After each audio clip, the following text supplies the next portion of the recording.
Okay, hello everyone, and welcome to the Make Money Blogging webinar. I'm going to share my slides. We have, so much fun content to share today. And as I'm starting to share, I would love if you guys can put in the comments what your profession is and where you live. One of the wonderful things about Zoom is that we can connect with each other from all over the world. So I always love seeing who's on and where you guys are from. So, okay, while you guys are typing, hey, Julia. This webinar today, you guys, it is Make Money Blogging, Create Your Online Business Headquarters. I'm really going to be focusing on the power of a blog, how you could have one blog, multiple streams of income, ways to make lots of money, but then build a business based around your life. I'm going to be sharing a lot of my story as we go through today's webinar. I'm going to be sharing lots of stories of other dietitians and healthcare professionals who are bloggers. So, as we go forward, I want to tell you a little bit about me for those who might not know who I am. My name is Katie Dodd, and I am a registered dietitian. By the time we're done with this webinar, you will know a lot more about me and my story. But I am a dietitian, a blogger, a podcaster, and a coach. I run the Blogging Accelerator program where I help healthcare professionals build businesses based in blogging. I host the Dietitian Side Hustle podcast, and I'm a speaker. I'm a true entrepreneur through and through, and this webinar is just some of my street cred to show some of the places that I've been featured in, and also some of the brands that I have created over the years. So, oh my goodness, look at all of you on. I want to say hi to everyone, but I will not have time. So, Lynn from New Jersey, Jennifer, a dietitian from Tampa. I am going to be flying into the Tampa airport next week. I will be in Clearwater for my with my business coach for our mastermind. Julie, dietitian from upstate New York, dietitian, lots of dietitians on. Yep. OT. What? Okay. Look at that. Oh, hey, Rochelle, Oregon dietitian. Leslie, dietitian from Canada. Okay. Awesome. Awesome. Awesome. Awesome. We got a physical therapist on. Hi, Jeanette. Dietetic intern. Hey, Jessie. Jessie is a dietetic intern who is working with me right now. She is a student at Oregon Health Sciences University. She's right now practicing out of Bend, and we are doing a virtual location. She is interested in learning more about geriatric nutrition. I'm a geriatric dietitian, and she got to join this party as well. So say hi to Jessie for me, guys. Physical therapist, dietitian. Look at this. Okay, I love this. So, you guys, welcome. Let's dive in. What to expect over the next hour or so. My goal is to get everything in an hour, but I just know I'm going to go a little over because I get so excited talking about this content. So, I'm hoping within an hour, 15 minutes, we will have things wrapped up and I will stay on until all of the questions are answered. So, any questions you have, I'm here to answer them for you. But during the next hour or so, you are going to learn how to make money blogging. You are going to discover what's possible. And I hope that you learned something today that you had no idea this was even a thing. You are going to be motivated to act, getting closer to the big, audacious goals and dreams that you either have now or maybe you don't even know about them yet. And by the time we're done, you're like, wow, now I got some new goals and some new dreams. So, looking specifically on the agenda, a little bit of introduction. We're going to dive right into how to make money blogging. I'm going to be sharing my story throughout the whole presentation. But then, after I show you, hey, here's how to make money, I'm going to show you the steps to actually do the thing. I have a special opportunity, a brand new opportunity that I'm so excited to share with everyone at the end. And we will be doing a drawing. This is my encouragement to all of you to stay on the webinar till the end. So at the end, we will have a drawing where you guys will be able to put your name into a drawing to win my Beyond the 9 to 5 coaching course, which I sell for $500. And then again, Q&A at the very end. Okay, so coming your way, as soon as we are done, I'm going to download this video, then I'm going to upload the video, put together an email, send it your way with a blogging checklist. We'll be going over kind of the concepts of this checklist, but just know that when we're done, you're going to have a checklist to help you move forward with next steps if you're like, yes, Katie, I want to make money blogging. Now, let's talk a little bit more about blogging. Is this for me? Now, we're going to be talking a lot more about what blogging is because I think there are a lot of misconceptions, but blogging is a low cost business that anyone can tackle, but it takes time and intention. And before we dive in, I would love to know where you all are at and also where you would like to be looking at the spectrum of blogging. So, this is my blogging pyramid, and at the very bottom, we have the bloggers to be. This is the person who You're like, I want to create a blog. I would love to create some passive income, but I don't even know what I would focus on or even how to get started. Maybe you're the blogger. You have a blog, you hit publish, but you're like, I have no traffic. I don't even know how to build traffic. Or maybe you're the monetized blogger. You're starting to make money, it's coming in, but you want to grow and scale and make that sweet, sweet passive income, which we will talk about later. Or the top, the blog boss. This is someone who has a successful blog with multiple streams of income. They are now working less and making more. So I would love to know where all of you are now, but then also, where do you want to be? Okay, we got some bloggers to be. Awesome. So Isabella, you're in that like contemplative stage. Like I think I'm thinking blogging might be for me. Awesome. Awesome, awesome, awesome. Cool. Awesome. We got a monetized blogger. So you guys are in the right place. And what I'm going to be talking about as we go through this presentation is my goal is to figure out where are you, where do you want to be, and I'm going to be sharing the secrets of how to move up the ladder or pyramid. So let's talk about blogging, you guys. I love blogging because there are limitless opportunities for making money and impact online as a healthcare professional. I will be talking about passive income, but I really want to emphasize that there are plenty of ways to make money through blogging now, immediate money, but then also later, and that is the passive income. So let's start talking about how to make money before we talk about how to make money blogging. I am oversimplifying the concept, and if you've ever heard me speak before, you've probably heard this, but I think it's really good to help us to understand how we actually make money and why sometimes it can be pretty tricky if you've tried to do this thing before. The oversimplified way to make money is you need two things. You need something to sell and someone to sell it to. Now, the something to sell is really the easiest part, I think. I think a lot of healthcare pros are really good at creating like a package or a one on one or a handout or a course. Creating content can be easy. You could put out the best product in the whole world, but if you don't have anyone to sell to, you're not going to make money. On the flip side, maybe you've built up a massive social media following, you've got tons of followers, your reels are getting great views, but traffic doesn't equal money. If you don't have any offers that meet the needs of your audience, something that they're willing to exchange their money for, then you're not going to make money. So, at its simplest form, to make money, you need something to sell and someone to sell it to. And more specifically, to make money blogging, we have the third element, and that is we need the blog. We need the blog on the right platform, and I'm going to be diving in what that looks like. So, to make money blogging, you need a blog built on the right platform. You need to have someone to sell it to, lots of eyeballs, and something to sell. Now, one of the things I've been talking about a lot lately is how a blog is your digital headquarters. It is your home base. It is a place to drive massive traffic and to sell your offers. So I want you to think to back in the day. Back in the day before the internet was easily accessible in our pockets with our phone, if you were an entrepreneur, how would you make money? How would you do your thing? Now, this picture right here, I asked ChatGPT to make a dietitian offer or a dietitian office from the 1980s, and this is what ChatGPT came up with. So we got the old dial phone. Is this like an alarm clock? Maybe a little radio in there. I don't know why they thought we needed the big old scale. Misspelling, of course, because it's ChatGPT. So so think of back in the day. If you wanted to make money as a dietitian, for example, you would have an office. Your clients would come see you, and that is how you would make money.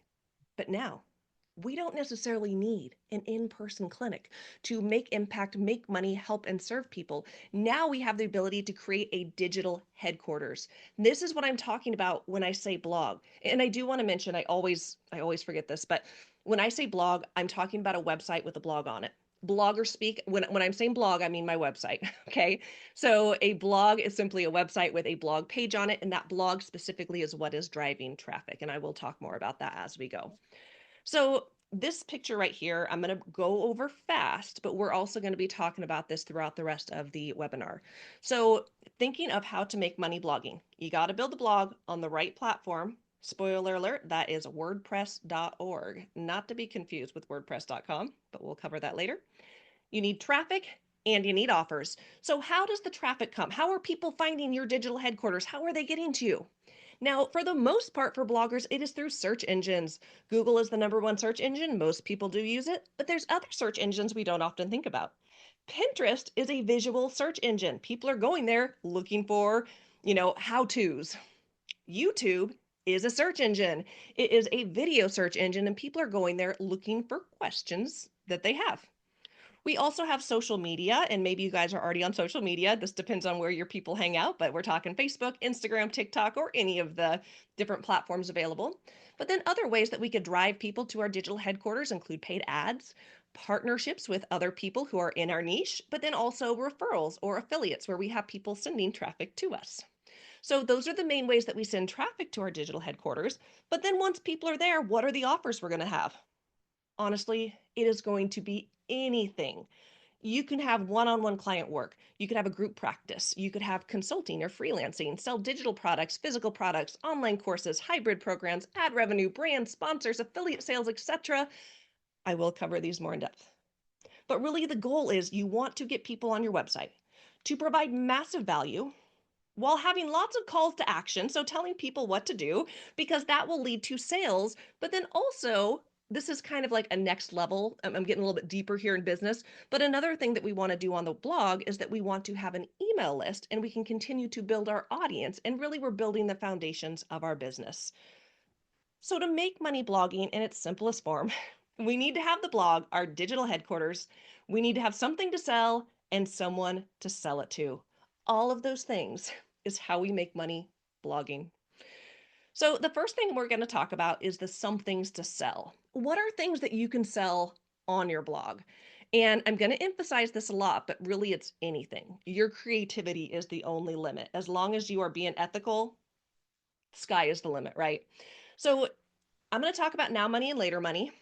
And I'm breaking this down into active income and passive income. So, active income is what most of us were taught in school. It is trading time for money, hourly pay for hourly work. I work 40 hours a week, I get paid for 40 hours a week. If I'm a contractor, I get a gig, I do the work, I submit that contract, I get paid for that work. Paid one and done. Passive income, on the other hand, is where you create something once, then you have systems in place to drive people to that product, and you continue to sell it on autopilot. I like to call this money that I make in my sleep. I wake up, check my phone, I'm like, oh, I made money. I didn't do anything. But the big caveat with passive income, this is not literally free money that you didn't do anything. For blogging, you spend, months and months and months building up your blog game to build traffic so that way you have the someone's to sell it to. So passive income is a beautiful thing that you can do through blogging, but just know it does take some intention. Once it gets started, it's a really cool thing, and I'm going to share lots of specific examples. Now, I wanted to highlight Katie. She is a student in my blogging accelerator program, and her brand is Eat, Swim, Win. So she is a dietitian, but then also she is a swimmer and she coaches and helps people swim. And she's got this cool other hat that she wears. And she put this message in our platinum community and she shared, I haven't touched my blog since last March. This is in January, so almost a year. But I was tallying up my earnings for Q4 and I made over $2,000 doing absolutely nothing. I love passive income. So this is the example of the power of passive income. You can create this blog that's driving massive traffic, create these offers, and then you get distracted with other things and you're like, shoot, I haven't even touched my blog, but it's still making money for me.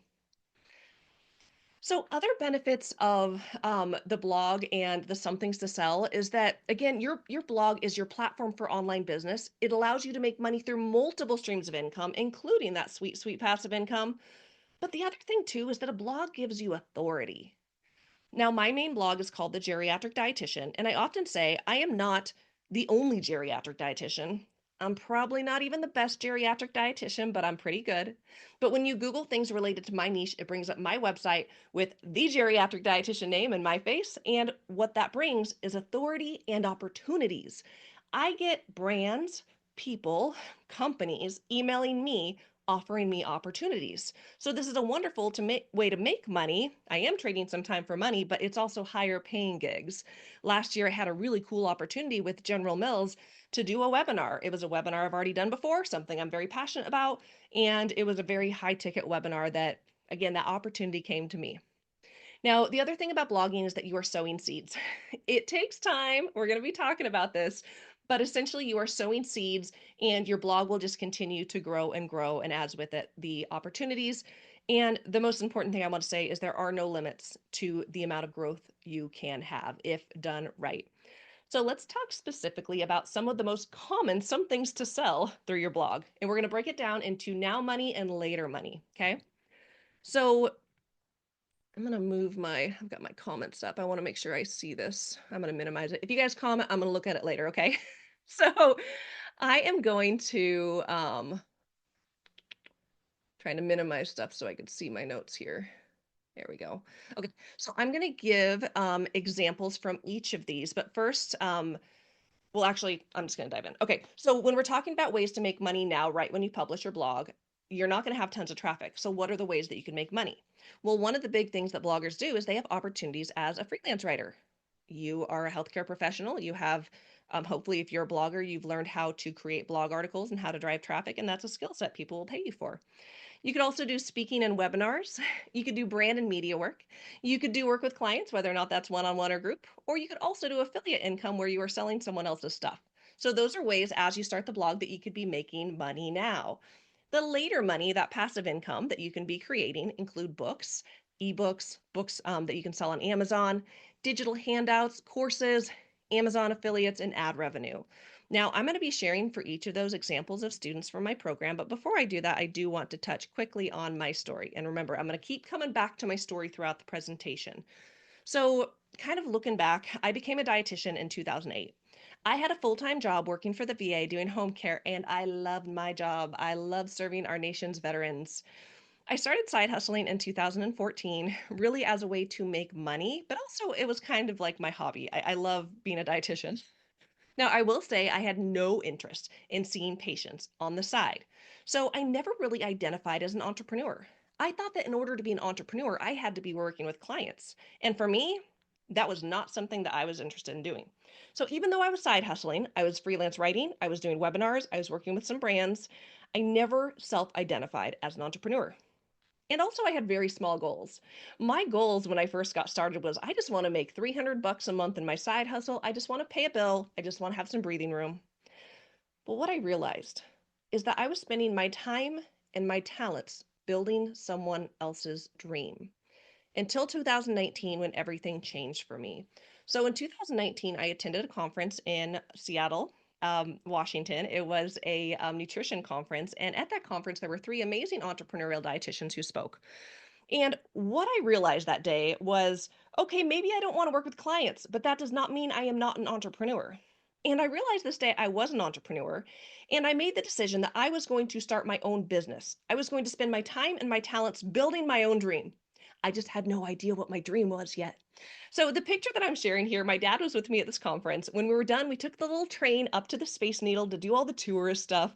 This picture I really love. I'm at the top of the Space Needle, laying down. If you've never been there, it's a glass bottom. And my poor dad's taking a picture over me. I think he was a little embarrassed. I'm like, no, Dad, it's good. But I'm so glad he captured this picture because what we are looking at here is Katie in 2019 with a dream. This was a day that a fire lit in my heart, and it has been one that I have been unable to contain. I knew in this day that I was going to start a business. I was going to do something big. I just had no idea what that would actually look like yet. Until a couple of months later, I learned about blogging and I was blown away. I was like, you could actually make money blogging. Hold up. This is something that I can do on my own time. Now, I was working a full time job, mom of two kiddos, and doing side hustles, making money on the side. But what I realized was I could start blogging on my own time and start building traffic to create my own business. Now, I'm going to share this part of my story because it is important as we go through because I look at my journey and I look at the journey of other bloggers, and there's a lot of key themes that I see between those who have success and those who don't. And I think one of the biggest themes is having the right guidance and the right community. And for me, this little picture right here, as I was diving into the world of entrepreneurship headfirst, because I was an entrepreneur, I was on a Facebook Live with it was it's like a brand called Registered Dietitian Approved. They're not so active anymore, but they brought on this physical therapist named Greg Todd. Some of you may know Greg. If you know Greg, go ahead and comment. I know him in the comments. So when Greg talked, he talked about business in a way that I never heard before. And I was completely blown away because at this point I was like, yes, I'm a blogger. I actually started my blog, The Geriatric Dietitian, June 29th, 2019. But I had a very small like perspective of what I could do through that blog until I met Greg. And that's when I just went off the entrepreneurial deep end. Now, I will say, during this time, Greg did have a program. I didn't think I could afford it. I was like, too rich for my blood. I'd love to, but I can't. But I'm going to come back to my story of how I continued working with Greg in the future. Now, at the end of 2019, I ended up starting a little podcast called Dietitian Side Hustle because I was so excited about entrepreneurship and I wanted to share with more people all of the things that was possible. So this was 2019, and I'm going to come back to this story a little bit later. But next, I want to share about what's possible looking at stories of some dietitians who are members of my Blogging Accelerator program. So we are going to look at 12 different examples from dietitians and Blogging Accelerator program, and I'm going to show you guys how they make money blogging. So that way it's not just me teaching, you could actually see. And actually, I added this in this weekend because initially I was just planning to teach and tell you guys what you could do, but I thought, what better way than actually showing you guys? So we are going to go through that list I showed you, the 5 ways to make money now, the 5 ways to make money later. Freelance writing is when you are writing for other people. I'm actually going to share my own example here, and I'm going to come back to this one later. So I've got a story for you guys about freelance writing specifically related to this article that I wrote called Vitamin D for Older Adults. But as I was building my blog business, I was still doing work for other people, and it was great. It was paying me in the moment, but I'm going to come back to the story. Oh, I see some comments. Okay, awesome. Yep. Okay, a lot of you know Greg.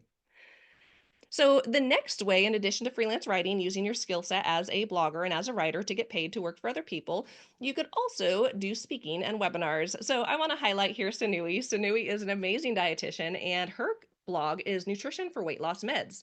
Now, she is an amazing speaker. She has spoken at this big nutrition conference called Today's Dietitian the last 2 years in a row with her expertise in GLP-1s and weight loss medications. So, in addition to making money through speaking, which is something she loves to do, she also has a book that she sells on Amazon. She has ad revenue, so she makes ads through her website. She also provides nutrition counseling. And the cool thing about Sue is she actually has a whole other blog called Menopause Better. So, she actually has two blogs, and this is how Sue makes money blogging. And you can see on our website, you can go figure out, like, speaker requests. People can find her because she has that authority as this expert online. So next, I want to highlight a couple of dietitians who do brand and media work. So this is Drew. Her brand is Mind Fuel Performance, and she has a media section on her website. And if you go there, she has a media kit with opportunities on how she works with brands and how she, can be hired to do that work. We also have Sarah with Delightfully Fueled, and she also has a media page, and she has her services include brand partnerships, but she also offers workplace wellness. So she does workplace wellness and she has ads on her website. And I'll talk to you guys in a minute about what that looks like. So next, let's talk about client work. Remember, I made it very clear I was not interested in working with clients. So this is Kat. Kat, her brand is Dysphagia Duo, and she has a partner, Stephanie, who is a speech language pathologist. So the two of them do the tag team of the dietitian SLP to help clients with dysphagia. Now, they do work with clients one-on-one, though it's kind of two-on-one because it's the two of them with a client, but they also have a membership program. This is a membership program. It's a little bit lower ticket, so clients can get in. They have access to monthly calls with Stephanie and Kat. There are recipes provided. They have a recipe club. They have a private community. They do classes, but they also sell an ebook that they very recently launched. And they have a full script section on their website, which is where they sell supplements. So this is how Kat Makes Money Blogging incorporating client work. And one theme that I hope you guys are noticing is that there are multiple streams of income that I'm sharing. I'm highlighting the big one, but see how it's not just one. So this is Melanie. She is the kidney dietitian, and Melanie is a lot like me. No interest in working with clients, but she works with clients, and let me tell you how. She doesn't, but her brand does. So very much like me, she did not want to work with clients, but what she does is through her blog, because she drives massive traffic, she has the audience, she hires other kidney dietitians to work with her people one-on-one. So she's able to provide that care without actually doing it herself. So she's giving opportunities for her clients and opportunities for other dietitians to have a side hustle. Now, she also has a kidney stone course. There is a VIP version where she does do like monthly calls where people can pick her brain. It's not like medical nutrition therapy, but it is access to her. She also created a CEU course for dietitians who want to learn more about kidney stones. She makes money through ads on her blog. She sells lots of e-cookbooks and ebooks, and she has digital goods that she sells both to clients and to dietitians. She does a lot of speaking and webinars, brand partnerships, and writing. So that is how Melanie makes money blogging. So next with affiliate income is where you are selling someone else's product. Now, we can't be everything to everyone, but we can be a connector. One thing actually that Melanie in the previous slide does is she will connect people with other programs and services by other kidney dietitians for things that she doesn't focus on. So, it's all about being a connector. So affiliate income is lovely because it allows you to make money now. Maybe you're like, I don't have anything to sell yet, but I know my audience would like this particular offer that someone else already has. And you can promote and sell that offer as your own if they have an affiliate program. Through affiliates, you essentially are getting a commission to sell something else that someone else created. I know many of you came to this webinar through affiliate links. There were other dietitians, occupational therapists, physical therapists, SLPs who said, hey, my friend Katie's doing a webinar. Now it's a free webinar, but if you end up buying anything from me, they will get a commission. So this is a way that you can connect your audience through affiliate programs with something that serves them and make money. Now, what I love about it is that you can scale it. It doesn't take a ton of time, but it might take a little bit of time to promote it, right? Because you're still selling the thing. And the reason I don't have anyone up here for my programs is that all the people in my blogging accelerator programs have opportunities to be affiliates. So I started putting up pictures, but I'm like, oh, there's a lot of people in my program who have referred people to blogging accelerator program and have made money. So that is a way that they're able to make money online. And this is simply by referring people, colleagues, to this particular program that I do, but there are all kinds of affiliate programs out there that are more client facing, but I wanted to use that as an example. So those are the 5 now monies. You can make money immediately by becoming a freelance writer, writing for other people, doing webinars or in-person speaking events, working with brand and media, doing client work, and affiliate income where you're selling other people's stuff. So next, let's talk about later money, that sweet, sweet passive income. Just saw a comment. No worries if you're a little late. I'm glad you're here. So we're going to go through all of these. And I thought when I thought about selling books, there was really no one better to showcase than the one and only Liz Jalkowitz. She is the dietitian editor, and she actually has a program where she helps people to sell products on Amazon, but Liz also sells her own books on Amazon. So Liz makes money blogging through selling books on Amazon. Her program where she does teach other, mostly dietitians, to self-publish, but she also sells digital goods, Amazon affiliates. Like the brand says, she does offer affiliate services, and she runs a book writing mastermind called Elevate, which I am a member of. Next, for digital products and digital handouts, this is really selling anything from, handouts to toolkits to workbooks to ebooks. So we're highlighting right now Kieran, and her brand is really focused on heart health, and she makes money through selling digital products. You got a little picture here, her heart healthy shop, digital products, ebooks, and more. She also has ads on her website. She does have affiliate sales, and she sells supplements. Next, for courses, I had to highlight Rochelle with the dietitian resource because she has a course, but her course actually teaches you how to make courses. So I thought she was the perfect person to feature here. So Rochelle makes money through her blog by selling courses, um, teaching other people how to sell courses. She has toolkits and handouts that she sells. She sells books on Amazon, notebooks. She has like a book on keto, journals, and she also makes money by being an affiliate, a connector for other dietitians. So Amazon Affiliates is a really cool program. As you're blogging about different things, maybe you talk about different products. You could put in a link, and if someone buys through your link, you can make a commission. And the cool thing about Amazon Affiliates is they don't even have to buy the thing you're talking about. When someone clicks on your Amazon affiliate link, there's something called cookies attached to it. So Amazon knows that they came from your website. And if they buy anything, in a 24-hour period, you get a commission on it. So here I'm highlighting Amanda with Drive By Nutrition, and she really focuses on providing services for busy moms, but she has Amazon affiliates, Fullscript, which is selling supplements, and she does have a section for people who want to work with her. So next we have ad revenue, and I'm actually featuring a couple people for my program. Quite a few are on ad revenue. The first one I'm highlighting is Mandy. So Nutrition by Mandy. She really focuses on sports nutrition, and she makes money through ad revenue, a company called Mediavine.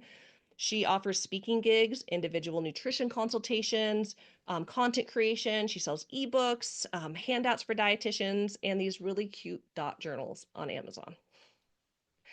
Next, we have Brienne with the Prostate Cancer Nutrition blog, and she also makes money through ad revenue. Through this is also Mediavine. It's Journey. It's a how do I describe it? So to have ads on your website, you have to apply for what we call a high-end ad network. You used to have 50,000 sessions, meaning 50,000 people coming to your website per month. That's actually what Mandy qualified for. But then they came out with, hey, you only need 10,000 sessions to qualify for Journey by Mediavine. So that's what Brienne got on. And then also Maggie, she helps people with PCOS and her brand Be Balanced Nutrition. And she makes money through ad revenue. She does have a membership and does provide insurance-based nutrition care. So I hope this was helpful in seeing what's possible by looking at examples of other people who have very different brands and make money in very different ways. So I'm going to go back to this picture here. Your blog is your digital headquarters. Drive traffic, create offers, build your business. It is your online headquarters for making impacted income. So we talked a lot about the something to sell. Let's talk about something to sell it to, someone to sell it to, trying to find those eyeballs.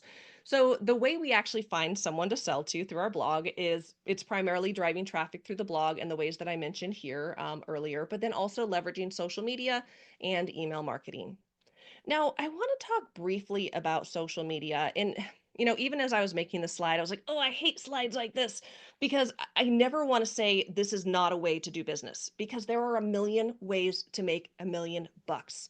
But I really believe that social media by itself isn't enough, especially if you want to make money blogging in the way that I'm talking about, like that passive income. Now, of course, you can leverage social media, reach clients, make money, but I want to remind you guys that social media is designed to keep people on social media. When I first started blogging with the geriatric dietitian, I was posting every day on Instagram because I thought that's what you did. You post on Instagram. But after a year of posting every single day, because I am a stickler when I say I'm going to do something, I went and looked at it's called Google Analytics. It tells you where people are coming from to get on your website, like how much traffic you have. My goal for my blog was not working with clients, but to drive massive traffic to the website to make passive income. And what I realized is that people were not clicking on my link in bio to go read my blog articles. They might double tap and be like, oh, that's interesting, maybe comment, but usually just a double tap or keep scrolling by. And so I actually stopped doing Instagram because I realized it did not help the boat go faster for my particular brand and what I wanted to do. But let me talk to you again about issues with social media. It's designed to keep people on social media, not necessarily leave. But you're also really subject to the algorithms. I see some people write the most amazing Instagram captions. Most people aren't going to read them. And it's kind of here today, gone tomorrow. Unless someone goes back and stalks your stuff, they're probably not going to see it. And I often think, man, that would make a beautiful blog article that someone can find day after day, month after month, year after year. Social media often requires a lot of consistency if you want to, have anyone see your stuff. And they also have pay to play. And what this means is you have to pay ads if you want people to see your stuff. You might have so many followers, but that doesn't mean everyone's seeing your stuff. Back in the day, it used to be so easy to grow a Facebook business page, but then they changed it and they're like, hey, we're a business. We want to make money. How about you pay us for people to see your stuff? So even though we have these platforms, we're not in control of who sees it, but also, we run the risk of losing the account because it is not our platform. I actually just had a dietitian friend on Facebook post that Facebook shut down her recipe Facebook group, this Facebook group that she's been building up, and they shut it down because she was sharing drugs. She's like, what? I am not sharing drugs. She is a food blogger. But this thing can happen. I've seen it happen to too many people where someone reports them, maybe these AI bots that are scanning, Meta now, they can do something wrong and catch something wrong. And you spend all this time building up social media, but you could lose it like that. And let's not even talk about if you're hacked. So this is why I do not think that social media is enough. So let's talk about the blog. The blog is designed to be evergreen, meaning we create content and it can drive traffic for day after day, week after week, month after month, year after year. It is your digital headquarters. It leads people into your world. And then, of course, I mentioned, little spoiler, we want to get people on the email list. Now, let me talk to you about what a blog is, because I often hear people say, I don't read blogs. But almost every day, we go on the internet through search engines. We ask Google questions. We ask Siri questions. We're trying to figure out questions to things we have. What do I do with these brown bananas that it's not banana bread? What's a good restaurant near me? Or in my case, I recently hurt my back. What are some stretches I could do to help my lower back? So we are searching things online, and what happens is based on our search query, different things are pulled up, and we click on the one that we think is going to answer the question the best. And when you click on it, you are now on someone's blog reading a blog article. So blogging is a long-term game. People start blogs every day because the appeal of I can make money online, but not everyone sticks with it. Google, which is the main search engine, can take 6 to 9 months to even start, um, you know, showing your blog in the search engine. So it's a long-term game. It takes time, but it's an amazing way to reuse content for years to come, bringing in massive traffic without having to post every day like we often do on social media and without burning out. So, you guys, it is all about timing. To make money blogging, you need the blog, you need something to sell, you need someone to sell it to. But the first thing that you have to do, build the website on the right platform, but understand that if you don't have an audience, no one's going to buy. So your number one objective when you start blogging is to build an audience. Then over time, you strategically build income sources. Plus, I always like to note that you might not even know what your audience really wants. But over time, as you grow an audience and you talk and you listen to them, then you aren't going to waste time creating products and services that no one wants or will buy. I see a couple comments coming in. Okay. Yeah. And I'm going to answer questions at the end. I'm looking at how much content I have in the time, and I'm going to have to speed up. So I'm going to come back to my story. Remember, working a full-time job, 2019, I started my blog, The Geriatric Dietitian. And now I am going to share with you guys how I actually made money for the first 3 years of my blog. So I'm going to peel back the curtain and share with you how I made money through my blog. And I'm going to break it down into active income and passive income, the now money and that later money. So when I first started my blog, I was making money primarily through selling digital products. I also did some webinars that were available on demand, so I made a small commission if someone bought those. But I was mostly making money through freelance writing, webinars, and work for brands and companies. In 2020, as I continued to grow traffic to my blog and ask my audience what they wanted, I started creating more products. 2020, I created some ebooks, mostly e-cookbooks. I created 3 books that year, and I started doing some interviews because people were finding me through Google. Then in 2021, I added more streams of income, so ad revenue, affiliate sales, and courses, and I stopped doing work for other people. Mostly. I do some written work still and some webinars still because I love it. But this is how I'm currently making money, mostly passive income through the blog and a little bit of active income if they're willing to pay enough. So I'm going to be sharing, again, the first 3 years of my blog business and how I made money specifically looking at passive income. And I'm sharing this because I want to show how I built it over time. It can get so easy to think like, oh my gosh, I got to do everything all at once. When I first started, I was mostly working for other people. Um, the orange stuff is passive income, and that's what I'm really going to focus on. And I'm noticing these little checks here. I wonder, Christine, is there a way to clear the checks from the screen? I wonder if I clicked on something. Okay, so we're going to break down looking at how much money that I made in passive income over the first 3 years of the blog, looking at 6-month chunks. Okay, we're going to look at every 6-month chunk. I published my website June 29th, 2019.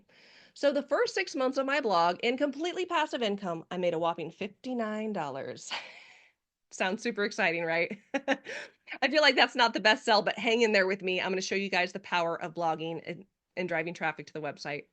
The next 6 months, as I was driving more traffic, I started creating more products. I made $744. Again, completely passive income. The next 6-month chunk, more traffic, more products, I made $2,044. Now, the next 6-month chunk, this is where I was around the 17-month mark, is when I started making really good money through the blog. So the next 6-month chunk, I ended up making $15,000 in completely passive income through the blog. And imagine if I gave up after 6 months because I'm like, oh, just $59, that's not enough. But I kept going because I knew that I was sowing seeds.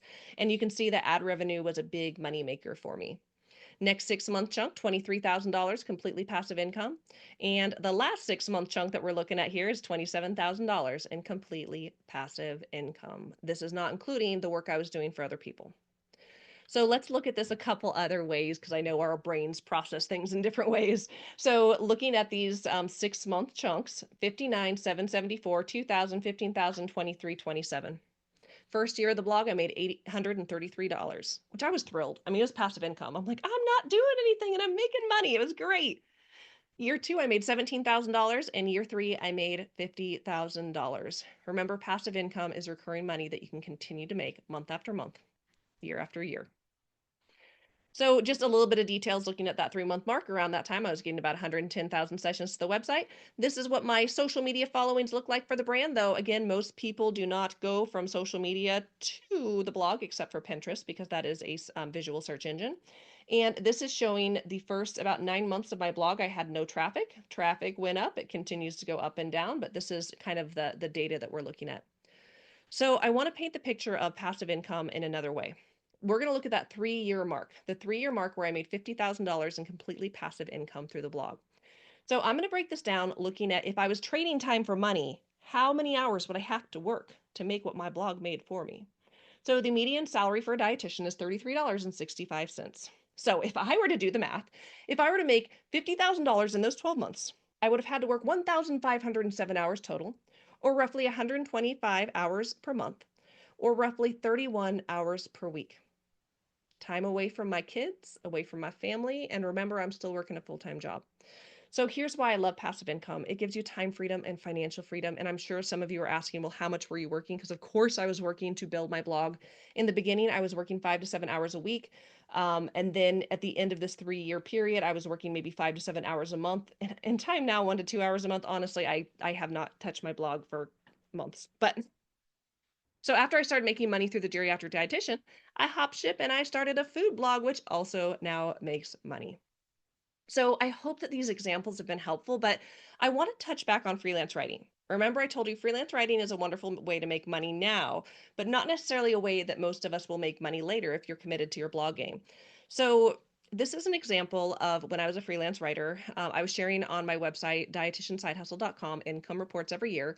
And in 2019, I made almost $4,000 in freelance writing. The next year, a little bit less. And then in 2021, I made zero. And someone asked me, Katie, why aren't you making money through freelance writing anymore? And I said, because I don't do it. And here's why. So when I was writing, I was getting about 10 cents per word. So if I were to write like an average article, I'd get paid $150 for the article, one and done.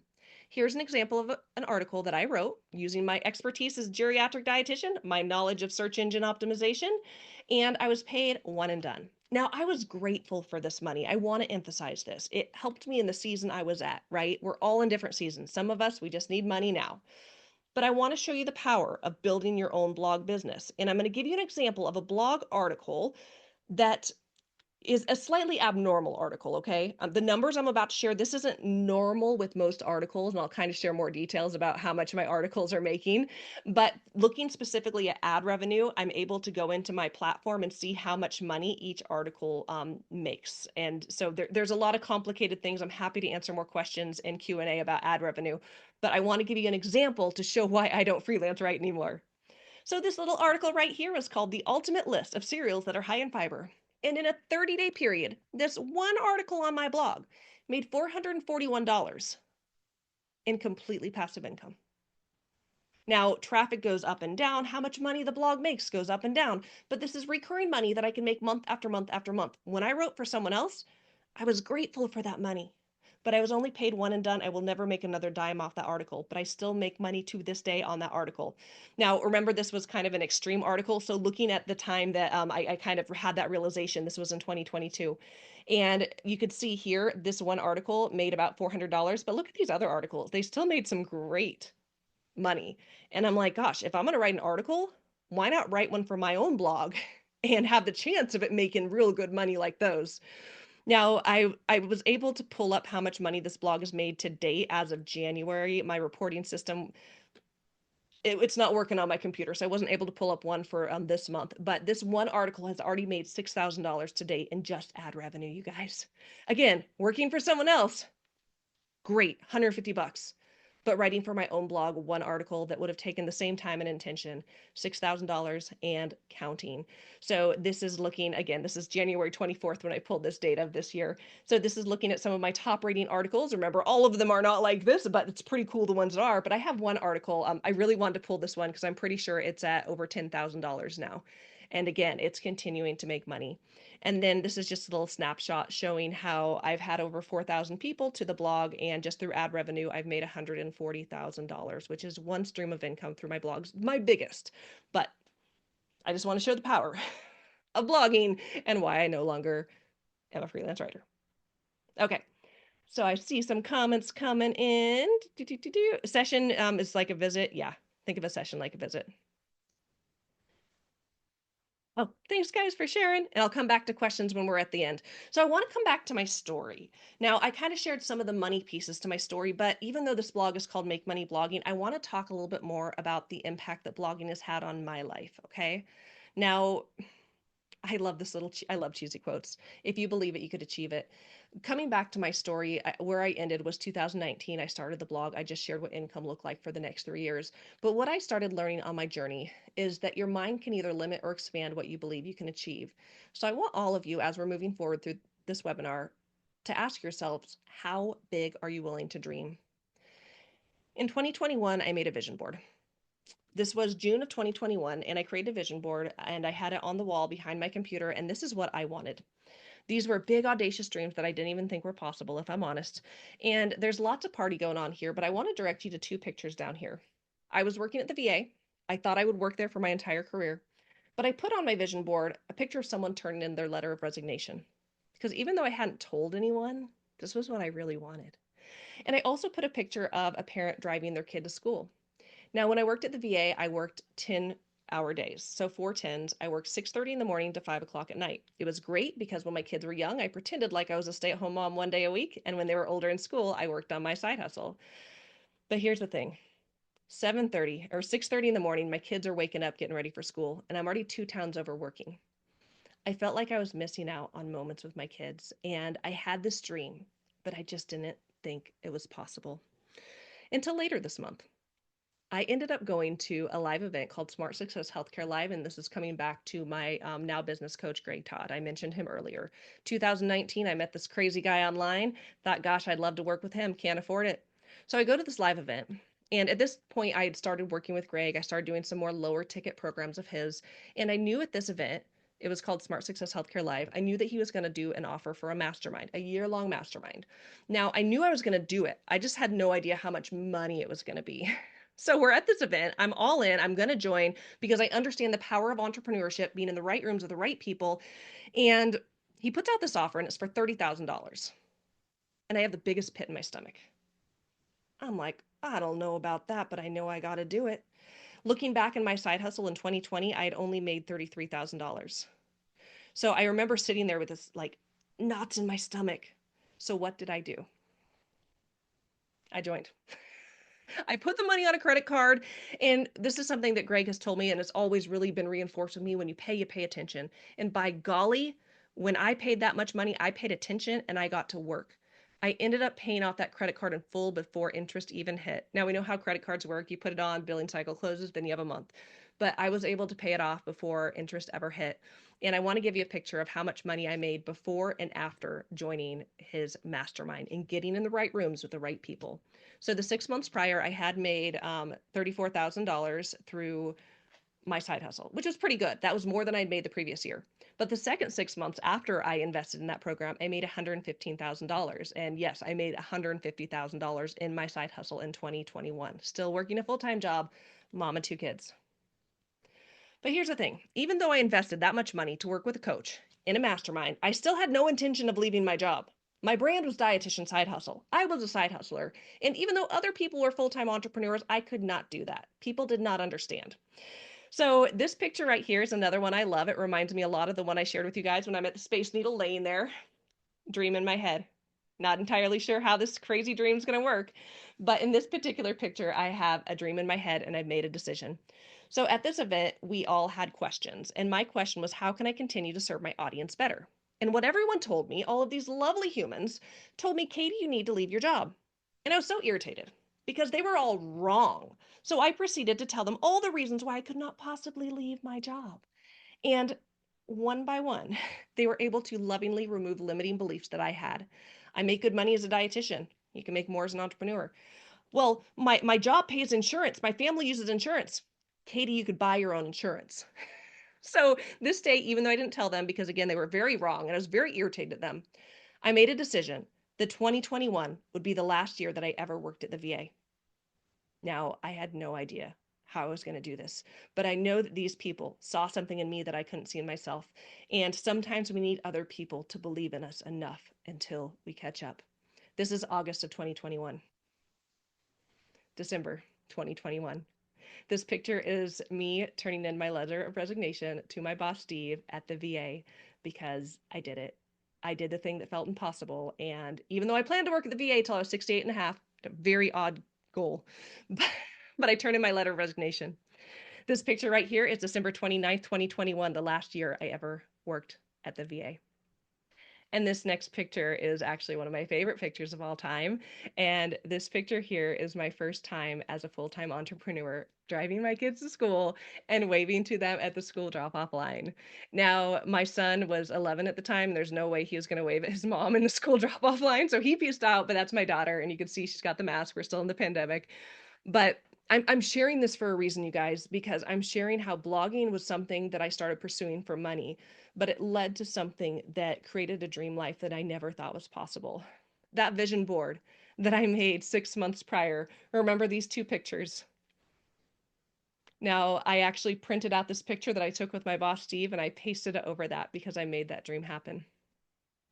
Printed this one and pasted it out over that one because I made that dream happen. So, you guys, I'm sharing this piece of my story because I want you to know that your dreams are possible, even the ones that maybe you haven't even allowed yourself to say out loud because it just seems like, okay, that works for other people, but not for me. In 2019, I was at that conference in Seattle having a dream. I'm going to do something big, but I don't know what it is. I didn't know. But the next time this conference would happen was 2022, because we know what happened in 2020, right? No conference 2020 because pandemic, 2021, they still didn't come back. But I had no idea the next time I would come to this conference, I would be on the stage as a full-time entrepreneur, building up and inspiring other people in the way that I was inspired the last time I was at this conference. But also, you guys, the right community matters. I would not be where I am today if it wasn't for these people who believed in me.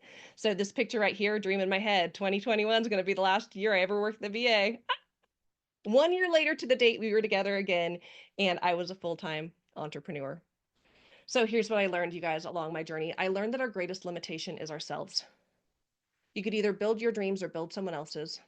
It does take significant investments to make money. And I'm not just talking about in money that I invested in programs. I'm talking about time. I'm talking about passion. I'm talking about commitment. I'm talking about the battle of mindset, which we will talk about. I learned to think and act like a business owner. I learned to take action and be imperfect. And I learned that there are limitless opportunities online.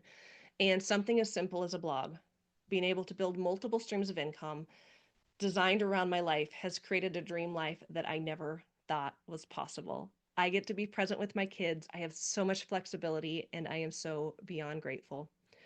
My discovery is that my mindset and my obliviousness to how to build my own business were holding me back from my biggest dreams and the ability to make massive impact in this world. So I want to ask about you guys.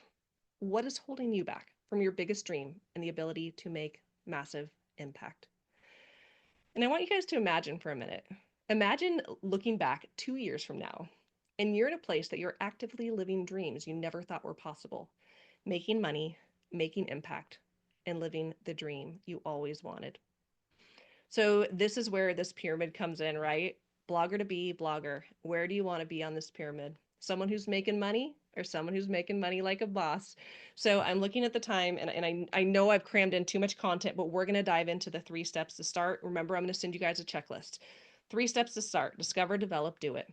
I'm going to go a little bit faster this, and I've still got more story I want to tell you guys. But the first thing we need to do if you want to build your own blog business, discover what you want to do. Learn what's possible. I feel like check. I hope at this point, do you guys feel at this point you've discovered some things that are possible through blogging? If you do, go ahead and comment yes. But then I want you guys to figure out, what is my blog going to be about? What is my niche? Then you need to develop the skills to do it. Y'all went to school to become healthcare professionals, not business owners, not bloggers. You have to figure out how to do this on your own. You have to develop skills to build the blog, to grow the traffic, to think and act like a CEO. And then you have to do it. And I know this sounds simple, but this is the hardest part. You have to overcome what makes you stuck and take imperfect action. So, step one, discover you don't know what you want to do. I hope by now, and I see these comments coming in, and you guys are, oh my gosh, hold up. I go to look at comments. Yep. Okay, so yeah, you guys are learning what's possible. But then you need to discover your own niche. You got to make a decision, then act. I want to tell you guys about niches though, because I feel like some people are like, oh, I don't want to pick somewhere to focus.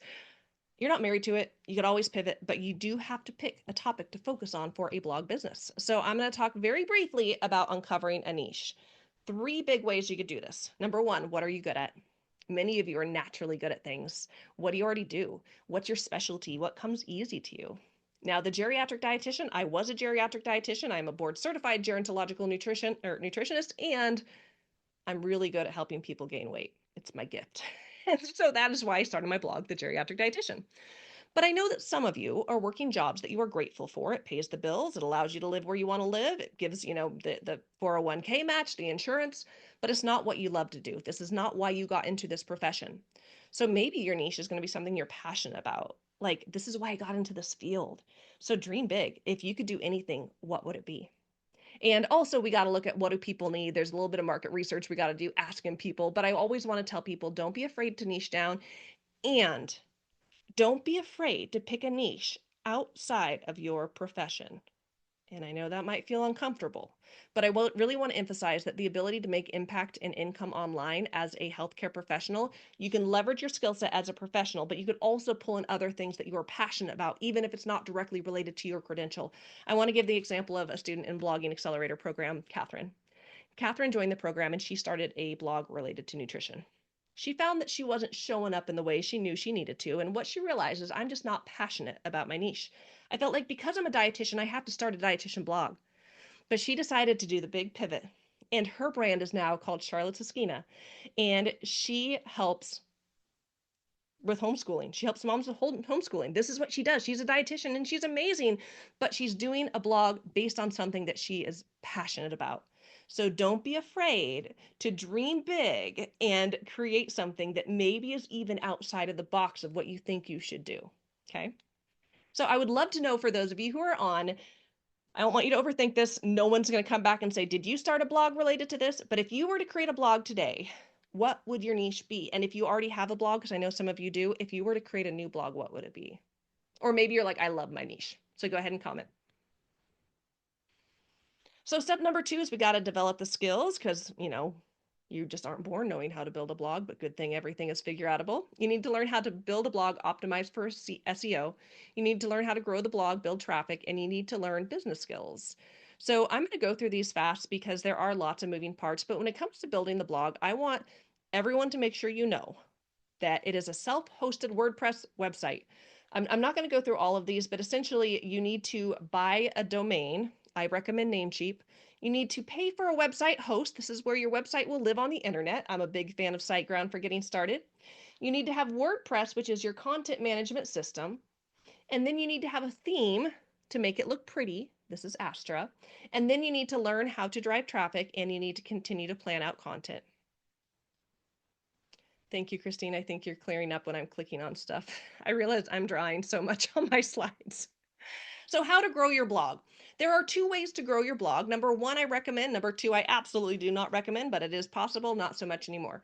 But you can grow your blog by SEO, search engine optimization, or by chance, you just put out content. Are you going to get traffic? Probably not. Back in the day, some people just put out content and they grow. So I always want to say, technically, you could just not know SEO and grow, but it's not very common anymore. And I will say, I go a step further to say, if you don't take time to learn SEO, I actually recommend you don't blog at all, because you will be wasting your time creating amazing content no one will see. What is search engine optimization? I Googled it. So this is an SEO optimized definition of SEO. So SEO is search engine optimization. It is the process of maximizing the number of visitors to a particular website by ensuring the site appears high on the list of results returned by a search engine. Remember, we talked about people are looking up stuff online? We want, when someone searches something related to our niche, An article written by us to pull up high so someone will see it and click on it. We want to drive traffic to our website. There's a very specific strategy. It is called SEO. It would be like many hours for me to teach all the details. So I just want you guys to know that SEO is non-negotiable if you want to make money blogging. Statistics here, 93% of people go online through search engines. Search engines leads to blogs. 90% of people use Google, which is the #1 search engine, followed by YouTube, which is the #2 search engine, which is also owned by Google. The higher you rank, the more clicks you get. Let's talk about blog biz skills. So when it comes to being a blogger, it's also about having business skills that, again, most of us didn't learn in school. We need to think and act like a CEO. We need to set audacious goals and be visionary. We need to have a strategic plan to know exactly where we are going. We need to build confidence and massive belief, and we need to invest in our business and ourselves. Now, I always like to say one of the great things about being a business owner is tax deductions, but also be willing to take risk and imperfect action. So I know I went through this section fast, but I would love to know, for all of you watching, what is your greatest barrier to starting a blog? Are you like time, tech? I don't know what I would focus on. Like, what is your greatest barrier? And as you guys write, I'm going to dive into step 3. And this is the final problem that we often encounter is, if you don't know what you want to do and you don't know how to do it, and if you sprinkle in a dash of perfectionism, it leads to overwhelm and inaction. So we are going to talk about step 3, which is do it. And it sounds so simple, and we're not talking a Nike commercial here, but this is honestly the hardest part. You could learn how to build a blog. You could build the blog, but you could still be at a point where you're not making money blogging. And honestly, this is the most important stuff that we're going to talk about. So the solution is working on your mindset, understanding the journey, letting go of perfectionism, and taking massive action. Now, one of my coaches once said, Katie, with everything in life, it's 80% psychology, 20% mechanics. What does that mean? The psychology is the belief that you could do something, and the mechanics is actually doing it. So, doing it 20%, 80% believing you can do it and have success. But I will say on my journey, I've actually learned that it's actually only 1% work and 99% mindset. That's the bigger part. Now, again, I like cheesy quotes. What you believe, you will achieve, positive or negative. If you believe that this will not work for me, I will do it, Katie, but it's not going to work. You're probably right. Or if you believe I absolutely can do this, I got my credential, I learned the Krebs cycle, I got my whatever credential you have. If you believe you can do it, it might take some time and you might have to pivot. But if you're positive, 100% you're right too. So one of the best things that we all can do right now is to work on our mindset because it will determine our success. Napoleon Hill shared in his book Outwitting the Devil, which was written about 100 years ago, still relevant to today. Be careful what you set upon your heart, for it will surely come true. Now, I don't have time to go over all the mindset things, but we are going to go over some. I do recognize that we are at the top of the hour. I still see that we still have a good number of people on, so hang in there. We got this section. We're going to keep going along. And remember, we do have that giveaway we're doing soon. So if you go to katiedodd.com, this is my Amazon storefront, and I do have a folder in there that has my favorite books for entrepreneurs. So if you're looking for some good books on mindset, go check out this page. Now, I want to come back to my own mindset story. I mentioned that, back in 2019, I had very small goals. My goal was I wanted to make $300 a month in my side hustle. I wanted to have some breathing room. Now, was this what I really wanted? No, I did not want $300 a month. What I wanted was more time with these two and the money to provide things that we didn't have. But the question is, why then did I pick $300 a month and not quitting my job back in 2019? Well, number one, I think it was lack of awareness. I didn't even know this stuff was possible. I didn't even know. I had a lot of self doubt in who I was and what I could accomplish. I also had that fear of being greedy. I was volunteering a lot. I'm like, oh, charging money is so yucky. It's not. Selling is helping. I also had a lot of that imposter syndrome of like, who am I to do this? Other people are doing this. There's no way like anyone would listen to me. I was also in the wrong community. I wasn't with people who were doing amazing things better than me. They say a rising tide raises all ships. And I also had a fixed mindset, meaning I believed this is the way things are and things will never change. So let's talk about limiting beliefs because we have to figure out for you what is holding you back. Your journey to make money blogging is going to come down to a battle in your head of you versus you. Napoleon Hill also says, I love Napoleon Hill, your only limitation is the one which you set up in your own mind. So I want to talk briefly about limiting beliefs, and I'm going to share a definition by Tony Robbins. I think he has the best definition I've ever seen of limiting beliefs. So limiting beliefs are stories that we tell ourselves about who we are that hold us back from becoming who we were meant to be. And these beliefs limit us from reaching our full potential. So, you guys, these are just stories that we are telling ourselves. So, the question is, what stories are you telling yourself? And if we're all just telling ourselves stories, why not make them good stories? Now, I mentioned this picture here when I was with my friends in Orlando, and they were all telling me to leave my job. I had a lot of limiting beliefs. I make good money as a dietitian. I need insurance. I can't do this. Now, these people helped me to lovingly remove all those limiting beliefs. And here's the crazy thing, because I was making $100,000 at the VA. And one of the big things I said is, I make good money for a dietitian. I don't manage programs, I don't supervise people, and I make six figures as a dietitian. They all told me I could make more. I told them they were wrong. Needed someone to believe in me more than I believed in myself. Remember, I left my job end of 2021. 2022 starts. It took me 35 days to generate as much income as I made in an entire year working at the VA. So it turns out those stories that I was telling myself in my head were wrong. And I needed other people to help me to see that until I continued to catch up. So, the other thing that I want to mention about mindset is I want you guys to understand the journey of making money blogging, creating a blog business, is that it's not this like straight shot to the top. We think like, I'm going to start, everything's going to be easy, I'm not going to encounter any problems, and then I'm going to make all this money, right? And then what happens when things don't go the way you planned? You think I failed and you want to give up. But I want you guys to understand what the journey looks like. It's not a straight journey to the top. So I love this little picture. It shows ups and downs. So say you start building a blog business, you're going up and up and up, but then you slow down, big success. But then all of a sudden, maybe you put out a product and no one buys it, and boom, not what you planned. But then you build your way back up. Okay, people are buying the products you're selling now. But now, oh man, there's a little bit of dip in traffic and you feel discouraged. But then you double down and you go up and up and up and up. But then you hit another setback. And I want to talk about these downs because when the downs happen, we often think that we are right back to where we started. But I like this picture because it shows how even when you have downs, you're not back where you started. You're still so much further than when you started. And I want you guys to understand, if you choose to make money blogging to create an online business, this is the journey, is it is full of ups and downs. So many people live for the highs, but when the lows happen, they quit. But if we understand what the journey looks like, that the downs are just part of the process, then we will go forward with a lot more joy. And the last part on mindset that I want to mention is expecting greatness. Now, moving forward, I'm hoping that all of you are excited about how to make money blogging. So if you decide to move forward with making money blogging, I want you to expect greatness. The concept of greatness comes from Myron Golden. He's an amazing business coach. So expectation has to do with outcomes. What do you think is going to happen? If you think something bad's going to happen, okay, I'm going to try this blog, but it's not going to work, that's going to lead to anxious apprehension. You're just going to be waiting for the shoe to drop and it's not going to be fun and you're probably going to be right. Where if you have an expectation that something desirable is going to happen, I am going to make money blocking, then you have joyful expectation. You're looking forward to the process and you're doing it with joy and you're more likely to continue showing up. But I bring this up because I want to talk about the expectation of undesirable things happening. It leads to anxious apprehension, and that anxiety stops us dead in our tracks. We're wasting all this present energy on outcomes that will probably never come to pass, but since we're focused on them, they do. But where does that anxiety typically stem from? And I'm speaking to you guys specifically because I do know that a lot of healthcare professionals, especially dietitians, struggle from perfectionism. I used to be a full-fledged perfectionist, and I was so proud of it. But what I realized is that perfectionism was a weakness. It was a paralysis. Perfectionism paralysis.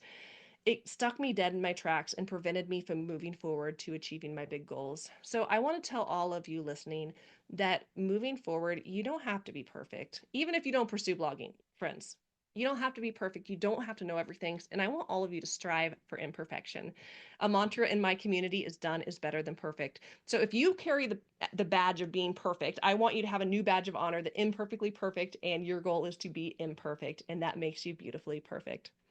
So the mindset to start, as we move forward with blogging as a business, it's not about just being busy, but you do have to be focused. You need a concrete idea of what your future will look like, a path. You need to be willing to forego perfectionism, let go of anxiety and ego, take imperfect action, and pursue your dreams relentlessly. So I would love to know, for anyone who identifies as a perfectionism, are you ready to let go of it and take action? Comment yes if that's you. So, okay. Not looking at comments, but I want to keep going because I just recognize the time. So let's talk about the 3 steps to start again. Okay. We talked about discover, develop, do it. So how do you move forward with making money blogging? How are you going to get results? Now I have two options for you. Number one, you could be a DIYer, do it yourself, or number two, you can work with me. And this is the part of the presentation that I'm so excited to announce a new offer. But I really want to reassure all of you guys that I am sending you a checklist, okay? I'm sending you a checklist and it's going to walk through all the things. It's got hyperlinks in it for you to move forward. But for those of you who are like, okay, Katie, I want a little bit more support. I hear you as you're talking about how to make money blogging. I see your story, how you're pulling in the importance of community, the importance of being in the right rooms with the right people, the importance of the right path to take. So I'm so excited to announce today the Blogging Accelerator Program Community. Now, this is a part of a suite of programs that I offer through Blogging Accelerator programs, and it is brand new. This is a monthly membership that provides an exclusive community, monthly office hours with me, and trainings and tools that you need to move up the pyramid. Now, let's talk about who the community is for. Now, the community is for bloggers to be in bloggers. You could have no idea what you want to do, and I do what you want to do. And also, you can have a blog that's just not making a ton of money yet. This is for someone who's willing to do the work. You want to build passive income streams. You're looking for time and financial freedom, and you want to build a thriving online business, have those digital headquarters. But it's also for someone who understands that a blog is a long-term game, but there are lots of ways to make money along the journey. That's why we talked about the now money. This program is not for someone who's already making tons of money. I mean, you are welcome to come join us. It's going to be a fun community. This absolutely is not for anyone looking to get rich quick. And I really encourage you, if anyone's selling get rich quick to you, do not buy. Nothing in business is get rich quick. All of it takes time and intention. This isn't for someone who is completely unwilling to embrace imperfectionism. You have to be willing to take action. This isn't for someone who's not willing to invest in themselves. And I'm mostly talking about time, energy, all those things. And it's probably not for you if you totally hate writing, but I will say there's plenty of ways to transcribe and create written content without typing. So let me show you what is included in the BAP community. So within this monthly membership, you are getting a suite of courses and trainings to help you to build out your blog business and make money blogging, but then also the community and support you need to continue to move forward in your business and to, make it through those ups and downs of business. So I'm going to go through all of these. So the blog builder is going to help you to build your website, or if you already have one, audit it and make sure it's ready to rock and roll for SEO. The accelerator is where you're really building traffic. It is about the SEO. Building your brand is really getting clarity in your brand and message. Something to sell is where you create a product, or either your first, your next, showing you how to actually sell things. The Beyond the 9 to 5 coaching course is really it's a coaching course. It's where I help you to make a plan for your next year, if not longer, of business. But then also under construction now is the BAP AI Hub, which is going to include prompts, productivity hacks, and more to save you time. In addition to access to these courses, you're going to get access to a private members only Facebook community, monthly office hours with me, and ongoing accountability support and blog biz inspiration. So I want to talk about each of these different components. The community is a Facebook community. It is a place to share your wins, to share your struggles, to ask questions, to answer questions, and support each other. So that way you're not just working alone in a silo. I shared my story because I wanted you guys to see the value and importance of being in the right rooms with the right people, the value of community. I'm offering office hours once a month because I understand sometimes people just get stuck. You just need to ask a question. You need a little more motivation. Can you look at my website? What do I need to click here to make this work? So we have monthly office hours where you have access to me. Now let's talk about the coursework, and I put some numbers so I can make sure I talk through this, because everything I've been teaching in this webinar ties together with this offer. So the blog builder is going to help you build the blog on the right platform. Now you can kind of see, I know this is probably a little small, but this particular course is broken down into small sections. You watch a video and you do the thing. You watch a video, you do the thing. I know that you guys aren't tech people, but my job is to make this easy peasy for you. The accelerator is all about building traffic. It's all about the SEO, bringing massive traffic to your website. And we talked about how important that is. Then we have the brand, and this is for anyone who needs a little bit of support with building out your brand, making logo, creating your I help statement. But then from there, we have the coaching course, which is going to help you create big, audacious goals and a plan to do the work. And then the Something to Sell course, which is going to walk you through how to do market research, prepare and promote, build and deliver all of those offers that are going to make your blog money, along with that AI Hub, which is going to help you just really save time. So this picture right here is just kind of, this is like the value stack, right? It's showing how much I actually sell these courses for individually. So my accelerator program, I sell for $1,000. My Something to Sell course, I sell for $1,000. The Beyond the 9 to 5 coaching course, which we will do a raffle for in just a couple of minutes, I sell for $500. So you will get access to all of these programs, including the community, including the office hours. So let's talk about the investment. The investment for this monthly membership is $99 a month. But remember, doors are opening today as soon as I drop the link. So I am doing a beta price of just $49 a month to access this community. Now, when you join, you're going to lock in your rate. So as the price increases, your price will always stay the same. And of course, you can cancel at any time. But because this is my first time offering this and I'm so excited about it, I have an early bird offer. So I am offering lifetime access to the BAP community for only $499. That is only half of the price of what I sell my accelerator for. And you're going to get access to that and the other suites of courses. Now, I will say this is limited to the first 100 people. You are getting over $3,500 worth of coursework alone. But more important than that, it is the community. It is the access of help and support. So the first 100 people are going to get lifetime access for a one-time payment of $499. Now, I do want to say it's just opening up now, but I have been having conversations with people before this webinar, and we already have 9 people in lifetime. So we've already got people joining the community. So this is limited to the first 100.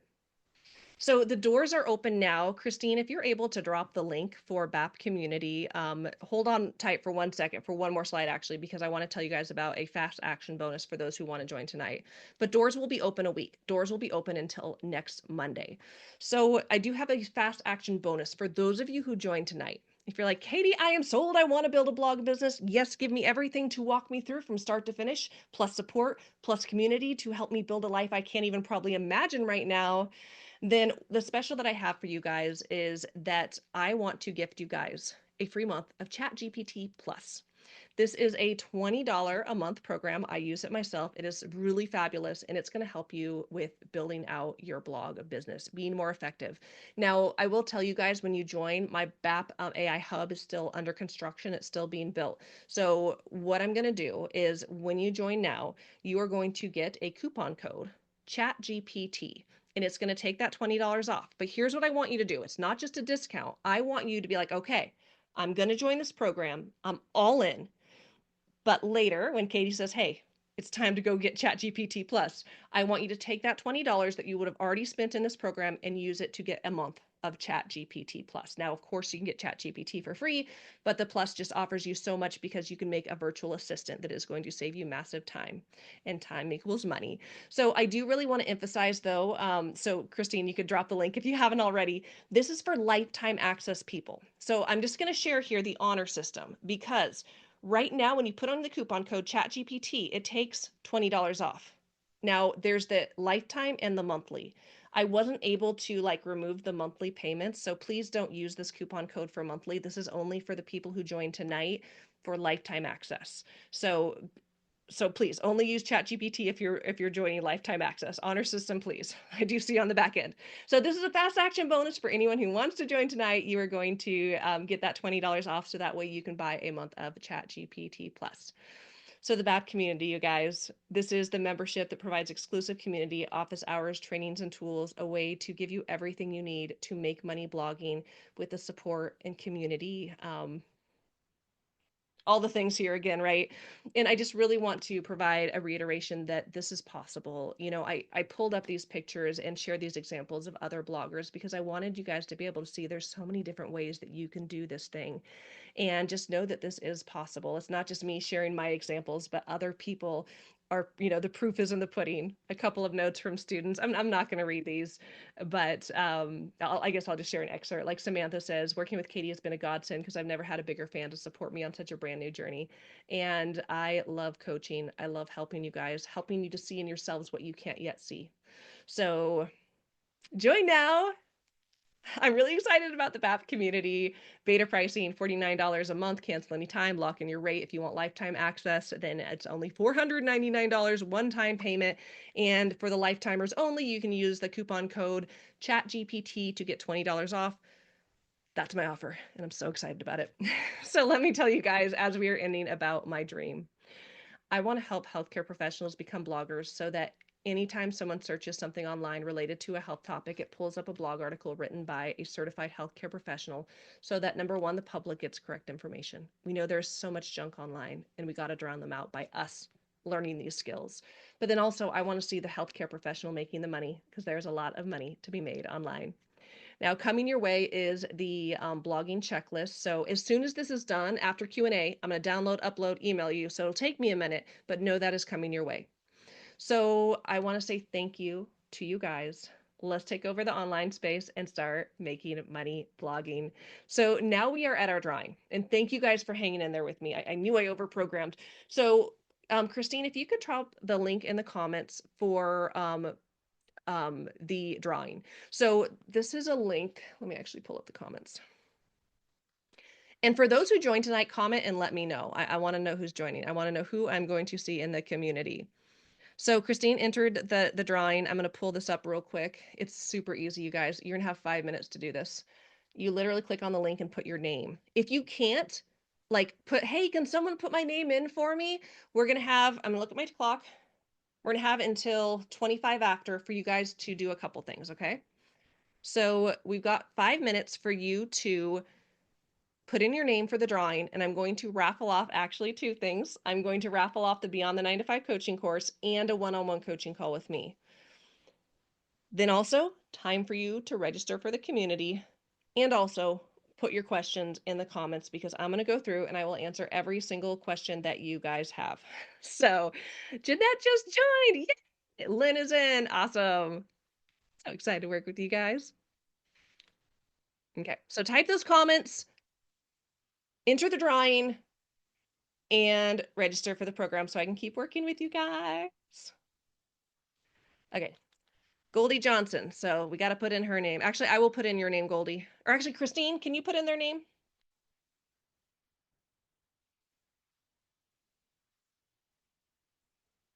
So thank you. Okay. So type in those questions you have, and you can send the message to me directly. If you click on where it says to, if you click on a drop down, it says everyone in meeting. If you're like, I have a very embarrassing question. First off, there's no bad questions, but also if you feel like you're really embarrassed, just send it directly to me. I promise I won't say your name. I won't be like, so-and-so is asking. So please feel free to send a direct message if you, you know, don't want to ask everyone. And I am an open book. You can ask me any question.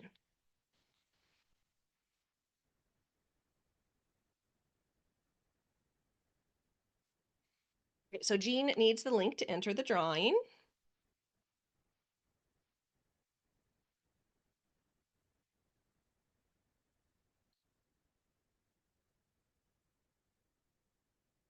Okay, okay, okay.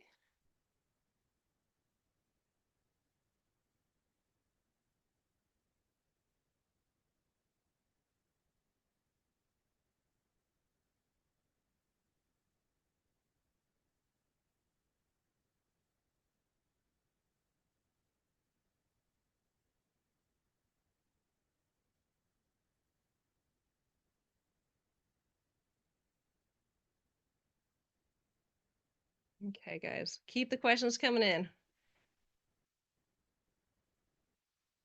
Okay, I am going to pull up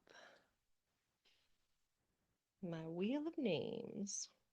Oh, actually, I had another slide I wanted to pull up while we do this. Join now. $49 a month, cancel anytime. Or lifetime access. I'm so excited for those of you who are joining lifetime.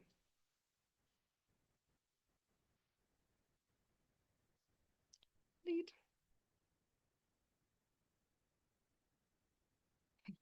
I love these questions. Goldie. Did anyone think you were crazy to quit your job at the VA? Yes, we will talk about that. The VA is such a wonderful job, and it is, and I'm not criticizing it, but yeah, I was very much encouraged not to leave safe.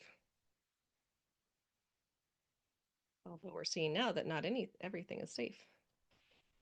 Okay. One more minute to enter, guys.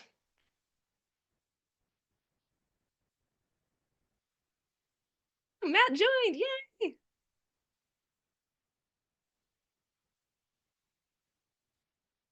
Okay. Okay.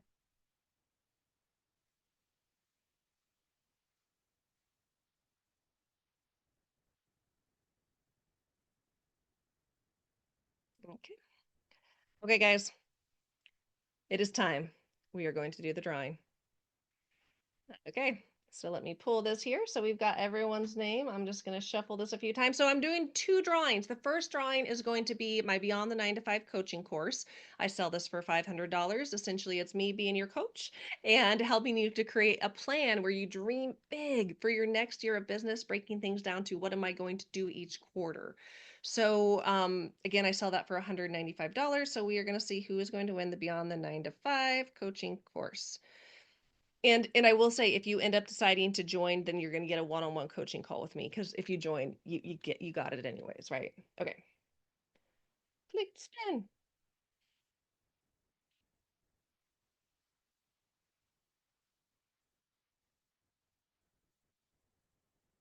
Jean. Woohoo! Okay, Jean. So what I need you to do is I need you. I'm going to type this here. I'm going to put in my email, katie.nutrition@gmail.com. Any of you can email me with questions. But Jean, I want you to email me at katie.nutrition@gmail.com. And I want you to let me know what email. I'm assuming it's the email that you're going to email me from. But once I get your email, I'm going to get you into the system, okay? And if you decide to join the offer, then we're going to do a one-on-one coaching call. And I'm going to be your coach and help you one-on-one in your business. Okay. So the next one is actually going to be for a one-on-one coaching call. I actually was only planning to do one drawing, but I know I emailed those of you who have been on the list for a while. You probably saw an email from me on Sunday. I'm like, guys, I think I'm going to do another giveaway because I love giveaways. So let's see who's going to win a one-on-one coaching with me coaching call.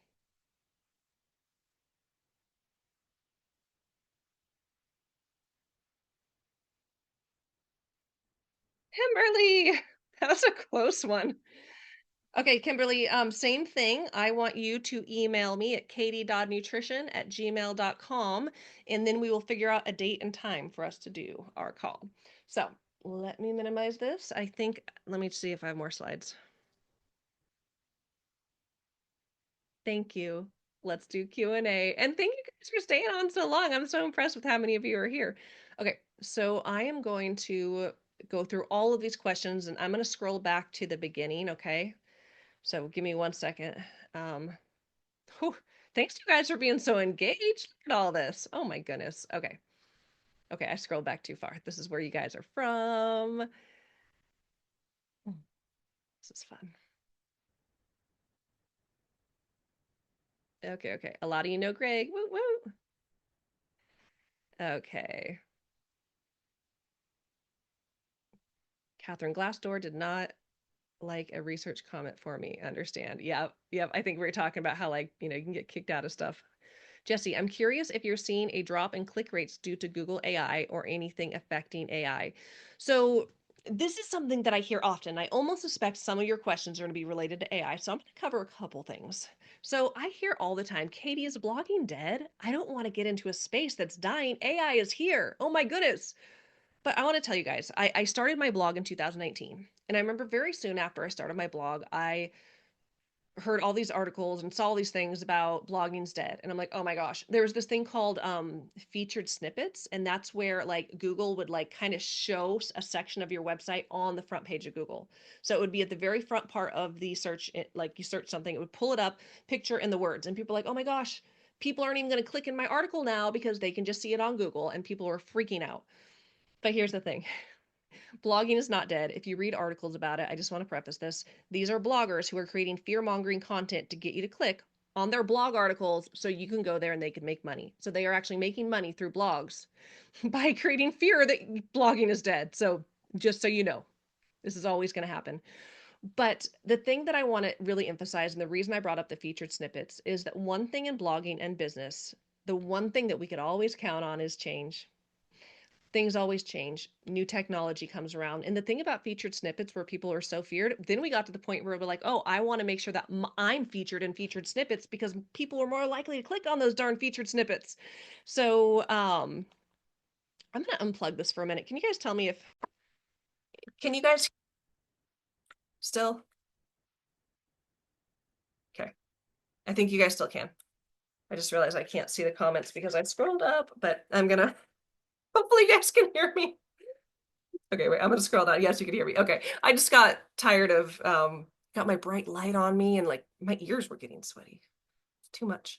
Okay, so going back to talk about AI because I know this is a common concern.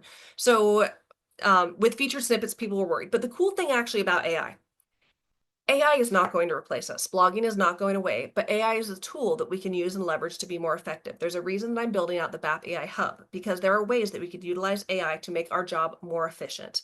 Now, do things change? Are we going to have to do things differently? Absolutely. With my blog, The Geriatric Dietitian, I have not seen a decrease in my traffic related to AI. Now, I've seen people who have had decreases, I've seen people who've had increases. But I want you guys to think about, and I don't know how much you guys have seen AI lately, but if you Google things, there is an AI explanation at the top, but there's also little links that you can click on. And when you click on it, it opens something and it gives you articles that you can click on the blog to learn more. So there's a whole new strategy in the blog world where we actually want to get featured in these little AI sections because then it moves our blog to the top and people are more likely to link on us. So when it comes to AI, AI is not replacing blogging. Blogging is not dead. It is just another tool that we can use. And again, things are always going to change. It's always being innovative and changing. And, I've been in the blog game for my blog's almost 6 years old in a month. And I feel like I've just learned to roll with the punches. Things come and go, they change. Remember that graph I showed you up and down, and it just allows those opportunities to be innovative. One of the coolest things for me about AI is how you can write blog articles. I will say this, I actually still recommend writing blog articles yourself. We could use AI to come up with like titles, to do research, to come up with outlines, but I still recommend creating the content itself. But then once you create that content written by you, you can use AI to create social media content using the words you already wrote, to create emails using the words you already wrote. And it all comes down to how you ask questions to like these different AI tools, which I will be including in the AI Hub.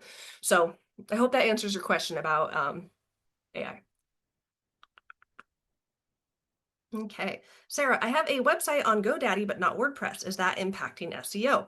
So, Sarah, I would encourage you to go look at your Google Analytics if you have it and look at your traffic. But I know of a lot of people who switch from like maybe they'll be on Wix.com and they switch from Wix to WordPress and they notice that traffic goes up because I can go into the weeds of that, but if you guys want more questions on the difference between WordPress.org and like a all-in-one, like a Wix or a Squarespace, let me know and I can dive into that more. But yeah, I do recommend transferring if you want to really grow in the ways we're talking about here.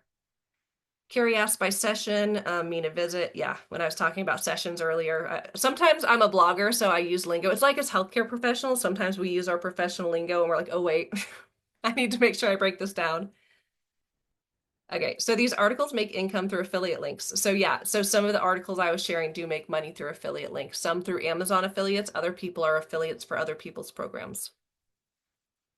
Catherine, Vision Board is great, and I don't understand the ad revenue. I'm going to explain ad revenue because this is, remember, you guys saw this was a big part of my making money blogging. So ad revenue is you want to have a, how to describe, what's the word? High-end ad network. So you want to have an ad network. The ad network is the middleman. Some people think like, oh, how do I find advertisers for my website? You don't have to worry about that. You have to focus on growing traffic. Remember I said one of the first parts of making money blogging is you have to build traffic. You have to have someone to sell to. Ads allow us to sell just by people putting eyeballs on our website. We're making money just by people, seeing our website. They don't even have to click on the article or on the ads.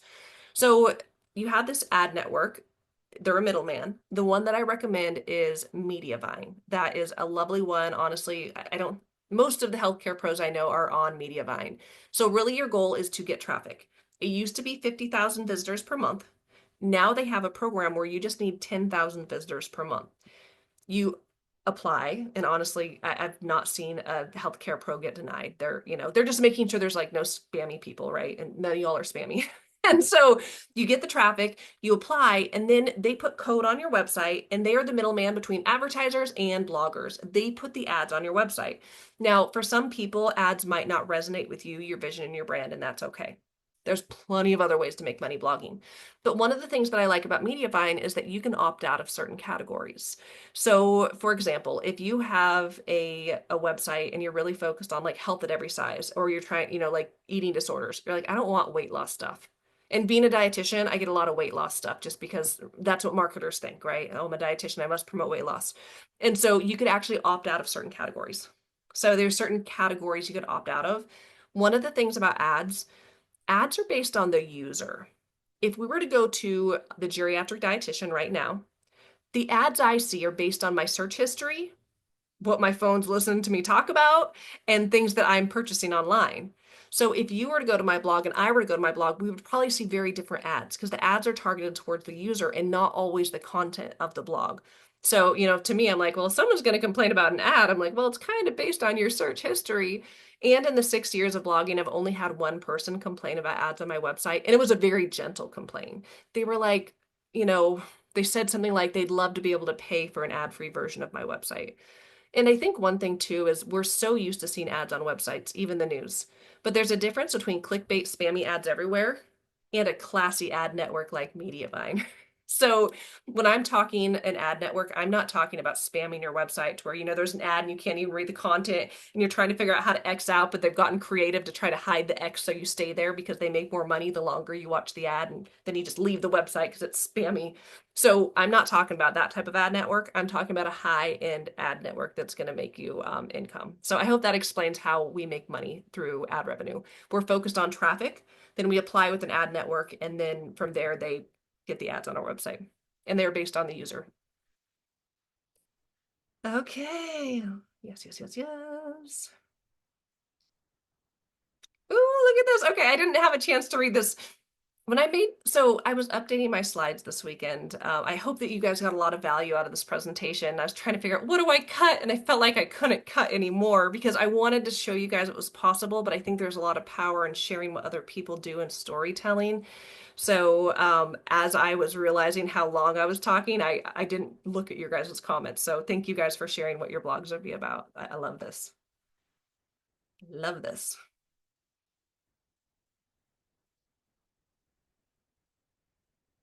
Okay. Okay, and then you guys shared some of your biggest struggles, focus, time, mindset. Ooh, Karen, I love that you identified mindset. I feel like most people don't pick that one. I feel like, if I'm honest, mindset's for most of us. So what it really is, we think it's something else, but I love that you're able to identify that. Tech, learning SEO, absolutely. Not knowing SEO. WordPress isn't that difficult, absolutely. Everything is figure outable.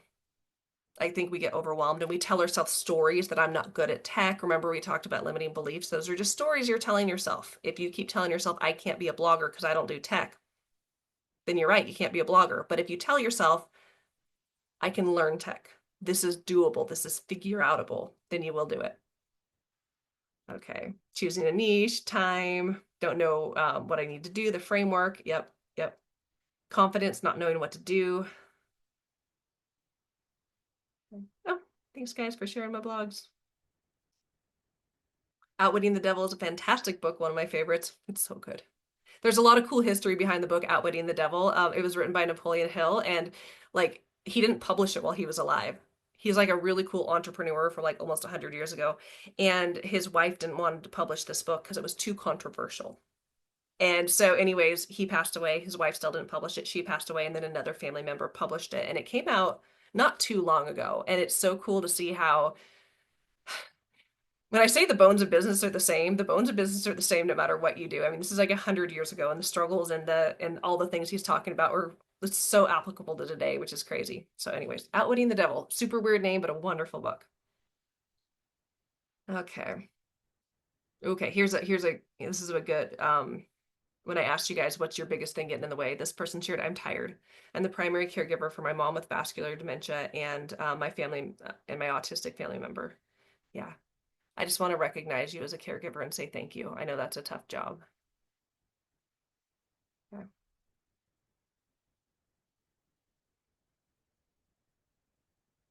Yes, Catherine. Blogs can stop the perfectionism. Oh, okay.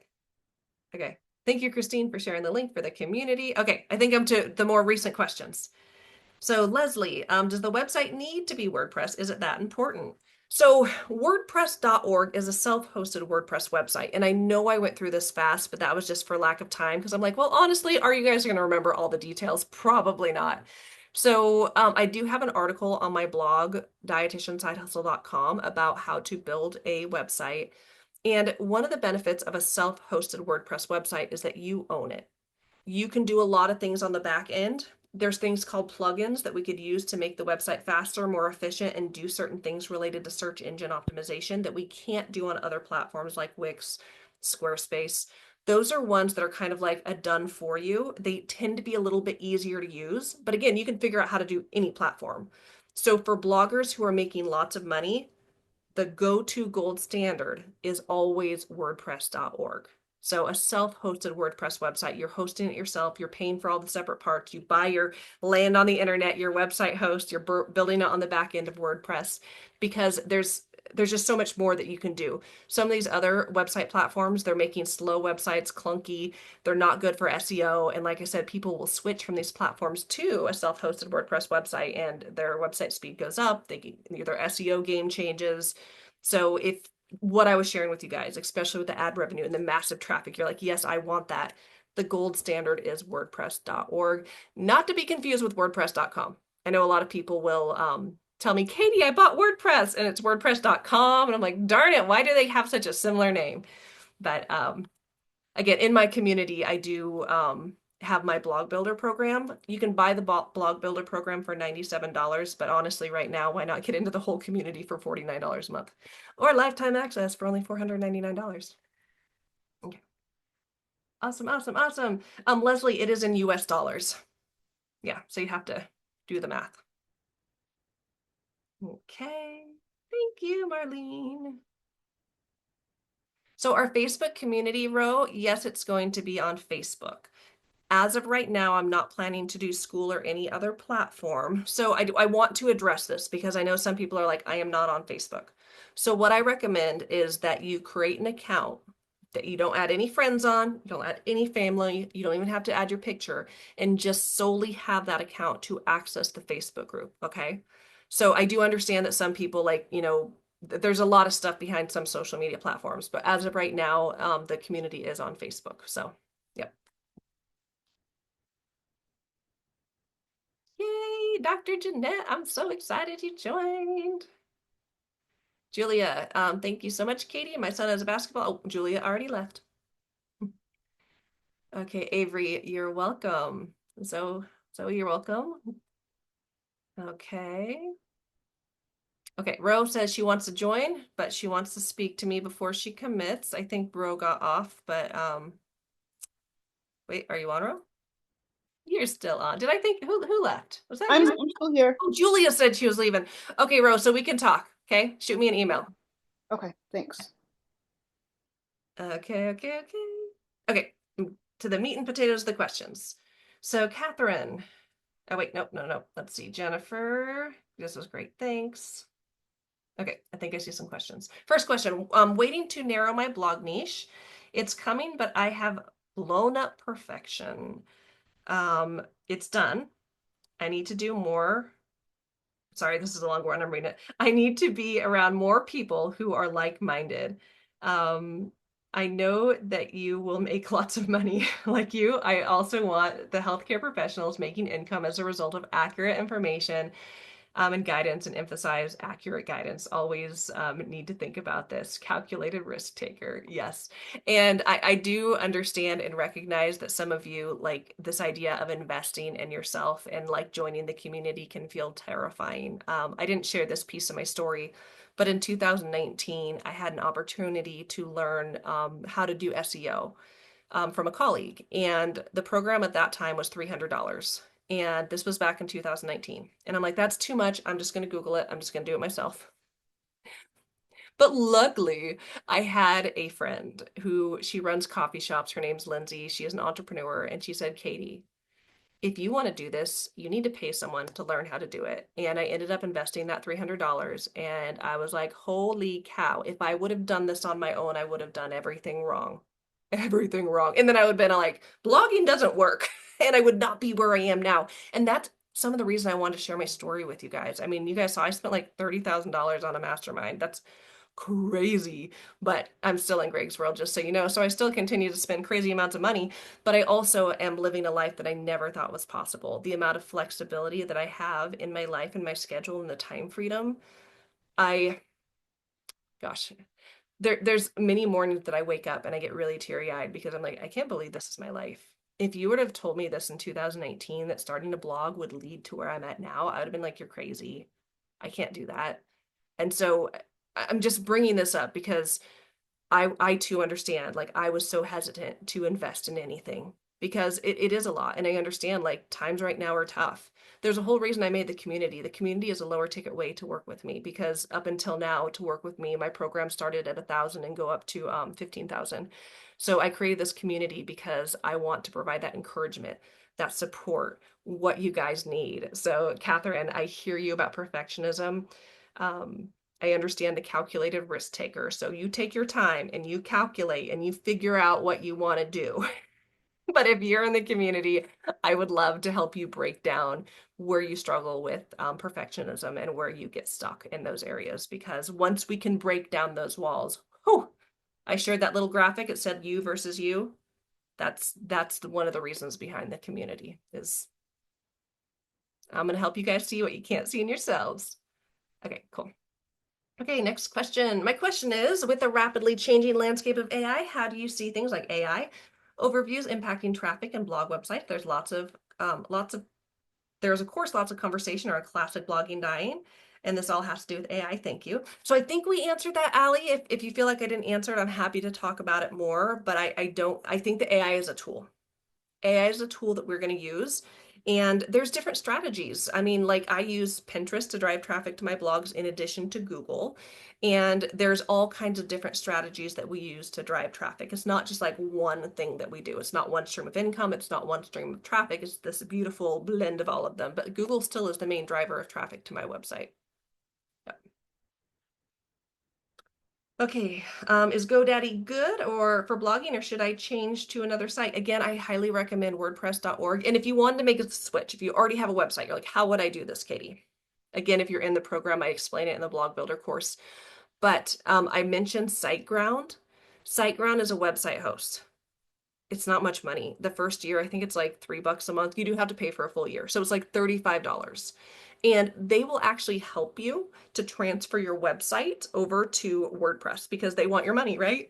The first year's discounted. The year after that, it costs a little bit more, but still way cheaper compared to remember the old school in-person real life office. That's way more money than a digital office. But they will help you transfer it. Now, oftentimes the prettiness of your website on another platform doesn't transfer, so you have to get in and make things pretty and tweak it, but it's doable. And I just really recommend if you want to move forward with blogging that you do everything you can to be on the right platform because it's just gonna mean that the time and effort that you're putting into growing your blog is going to yield the results that you want. Okay. Okay. Okay, a question here. I'm reading some that are like directed to me if you guys aren't seeing them. I'm trying to figure out how I can start a blog on MRT testing and anti-inflammatory eating. I already have a podcast. How would I monetize a blog on this? And so there's lots of ways to monetize a blog if you want to leverage, your expertise in, anti-inflammatory foods and MRT testing. So I know some dietitians who do incorporate this into their brand. Actually, Jenna Volpe with Holistic Living. Oh gosh, I'm forgetting her blog name. She's a blogging accelerator program student as well. And she actually has where you could work with her. And so she has that on her platform. And so you could work with her and she does do the MRT testing. I don't know how all of that works with making money, but you can create products, you can create digital goods, you could have a course, you could have a group program, even with your blog, lead people to the website, right? You're building a brand. And the wonderful thing about building a brand is other people know other people with the same problems they have, and they're going to refer people to you. So I do think that the blog and the podcast are a beautiful blend together. Okay. Jean, I saw your question earlier, Jean. I giggled. Do you work with older RDs? Yes, I work with all kinds of RDs. So, and actually I do, and I don't know what you mean by older. You know, I'm a geriatric dietitian, and when I worked at the VA, I remember I had one day, and I like the youngest patient I saw was 92. And I'm like, I'm so young. But but yes, I do have a lot of people who are closer to the end of their career, and they're like, "Well, I'm getting ready to retire, or I am retired," and I'm like, "I want to do something that I'm passionate about. I just don't want to sit at home all day." Well, I mean, I guess if you're blogging, you're home, but like, you know what I mean? You don't want to be watching the TV. You want to contribute and do what you love. So I do know of a lot of people who start a blog business because they want to actually make money and add additional streams of passive income while in retirement. So yes. And I will say I don't know, you know, with age what limitations you feel like you have, but I do know that a lot of people feel like, "Oh, I've been in the game so long, I can't build a website. Everything is figure outable." And I don't do this often, but I do say in my blogging accelerator programs, I have a motto that is no blogger left behind. So if someone, and this is for all of you listening, young or old, if any of you get stuck building your website, you're like, "I just can't do this, Katie. I just can't do it." I will get on a call with you and help you do it. Usually it's something so simple too, like you just got to click this button and you just need like an extra set of eyeballs. So I've only done this a few times over the last 6 years because again, most people are able to do it. But when I do encounter someone who's like, "Katie, I've tried and I've tried and I just can't do it," then I'll get on a call with you and make sure you do it. Again, no blogger left behind. So anyways, I don't know if that was all related to your question about working with older RDs, but yes, I work with all ages of dietitians. I work with interns. I work with students. I have students who join my programs too. Okay. Can we join monthly now and switch to lifetime later? So maybe. So, and what I'm saying maybe is I'm limiting lifetime access to the first 100 people. The offer for this right now, the doors are closing in 1 week. Okay. So in a week they're closing. I do not know when it's opening again. This is beta. This is a brand new community. I want to make sure that everything's good, everything's ready to rock and roll. So can you do monthly now and switch to lifetime later? The answer is going to be maybe. Now, if you're in, right, if you're monthly, you're already in, right? So if you decide later, wait, I want to do lifetime and there's still space available, then absolutely you can. But again, doors close in a week for the offers. So that's what I mean by maybe. It's like, yes, if we still have spots in the top 100, then you totally can. But if you're like, "Oh, I want to join now," then just do monthly and we can talk later. Okay, next question. Are there different benefits for monthly versus lifetime membership other than length of time? So the benefit for like the fast action bonus is that you're going to get that $20 to use for ChatGPT, but the biggest benefit is that you can pay one and done and never have to pay again. Lifetime access, looking right now, if you're paying $49 a month after 10 months, you've hit that, you know, for 49.99, right? So it's actually a steal of a deal, and the price is going to be going up.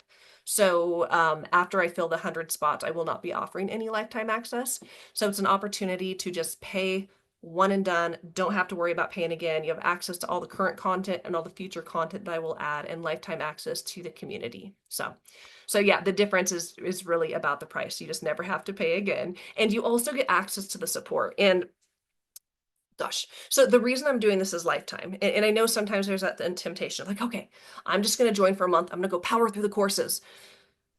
But I hoped as I was painting the whole picture of what it takes to make money blogging, that it's like ups and downs, ups and downs. And I want to provide a supportive community to help you long term, to help you when you get stuck, to help you when you know, hit that roadblock of like, "Oh, it's not working, Katie. What do I do?"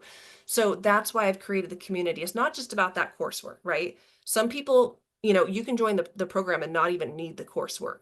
Join the program for the community, join the program for access to the calls, because that's where the meat and potatoes is. And when you join lifetime, you have that lifetime access, so you don't have to be like, "Oh, I want to stay in but I just don't know." So and again, it is a steeply discounted price because the price of the program is going to be $99 per month, and so that's like, gosh, 5 months right, for the lifetime access. So yeah.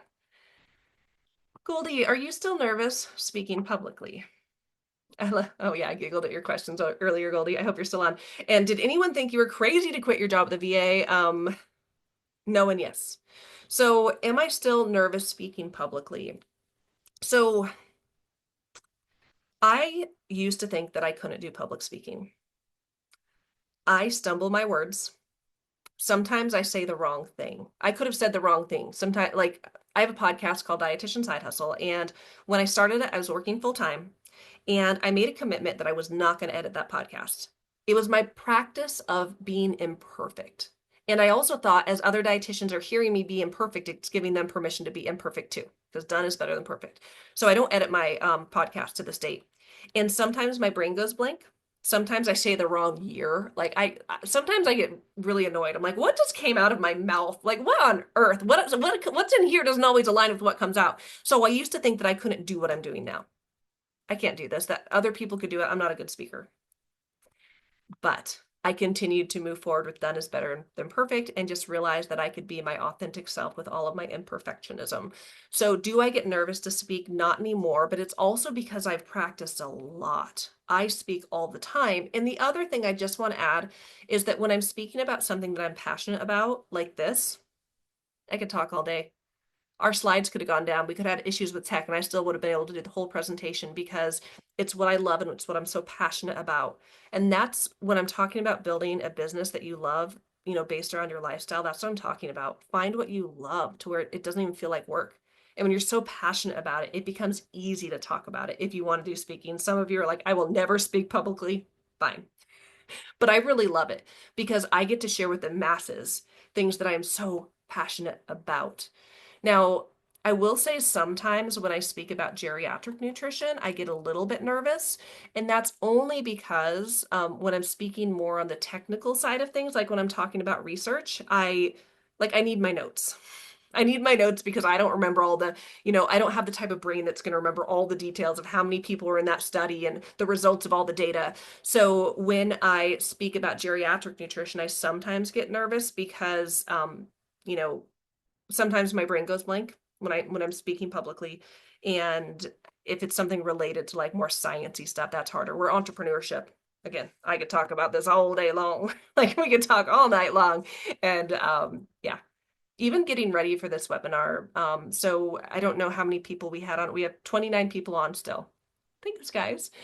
But at one point, I don't know how many people we had on. We had 260 something people registered for this. This is actually the biggest webinar I've hosted.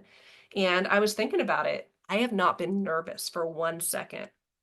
I've been excited. I couldn't wait for all of you to get on here so I could share this stuff with you. I really hope that I displayed like how passionate about all of this I am because truly blogging and online business changed my life. So I am not nervous speaking publicly. I love it. I actually really, really love it. I've spoken on big stages before, which has been super fun. And it's this whole thing where I love it. But I wasn't always that way. I used to be terrified. I couldn't hold paper because I'd be shaking. And then next question. Did anyone think you were crazy to quit your job at the VA? Absolutely. And some people told me not to do it. The first person who thought I was crazy was me. That is why when I made the decision that 2021 was going to be the last year I ever worked at the VA, I didn't tell anyone till the next day because I'm like, oh, who am I? How is this going to work? This is impossible. But I believed in myself as much as they believed in me.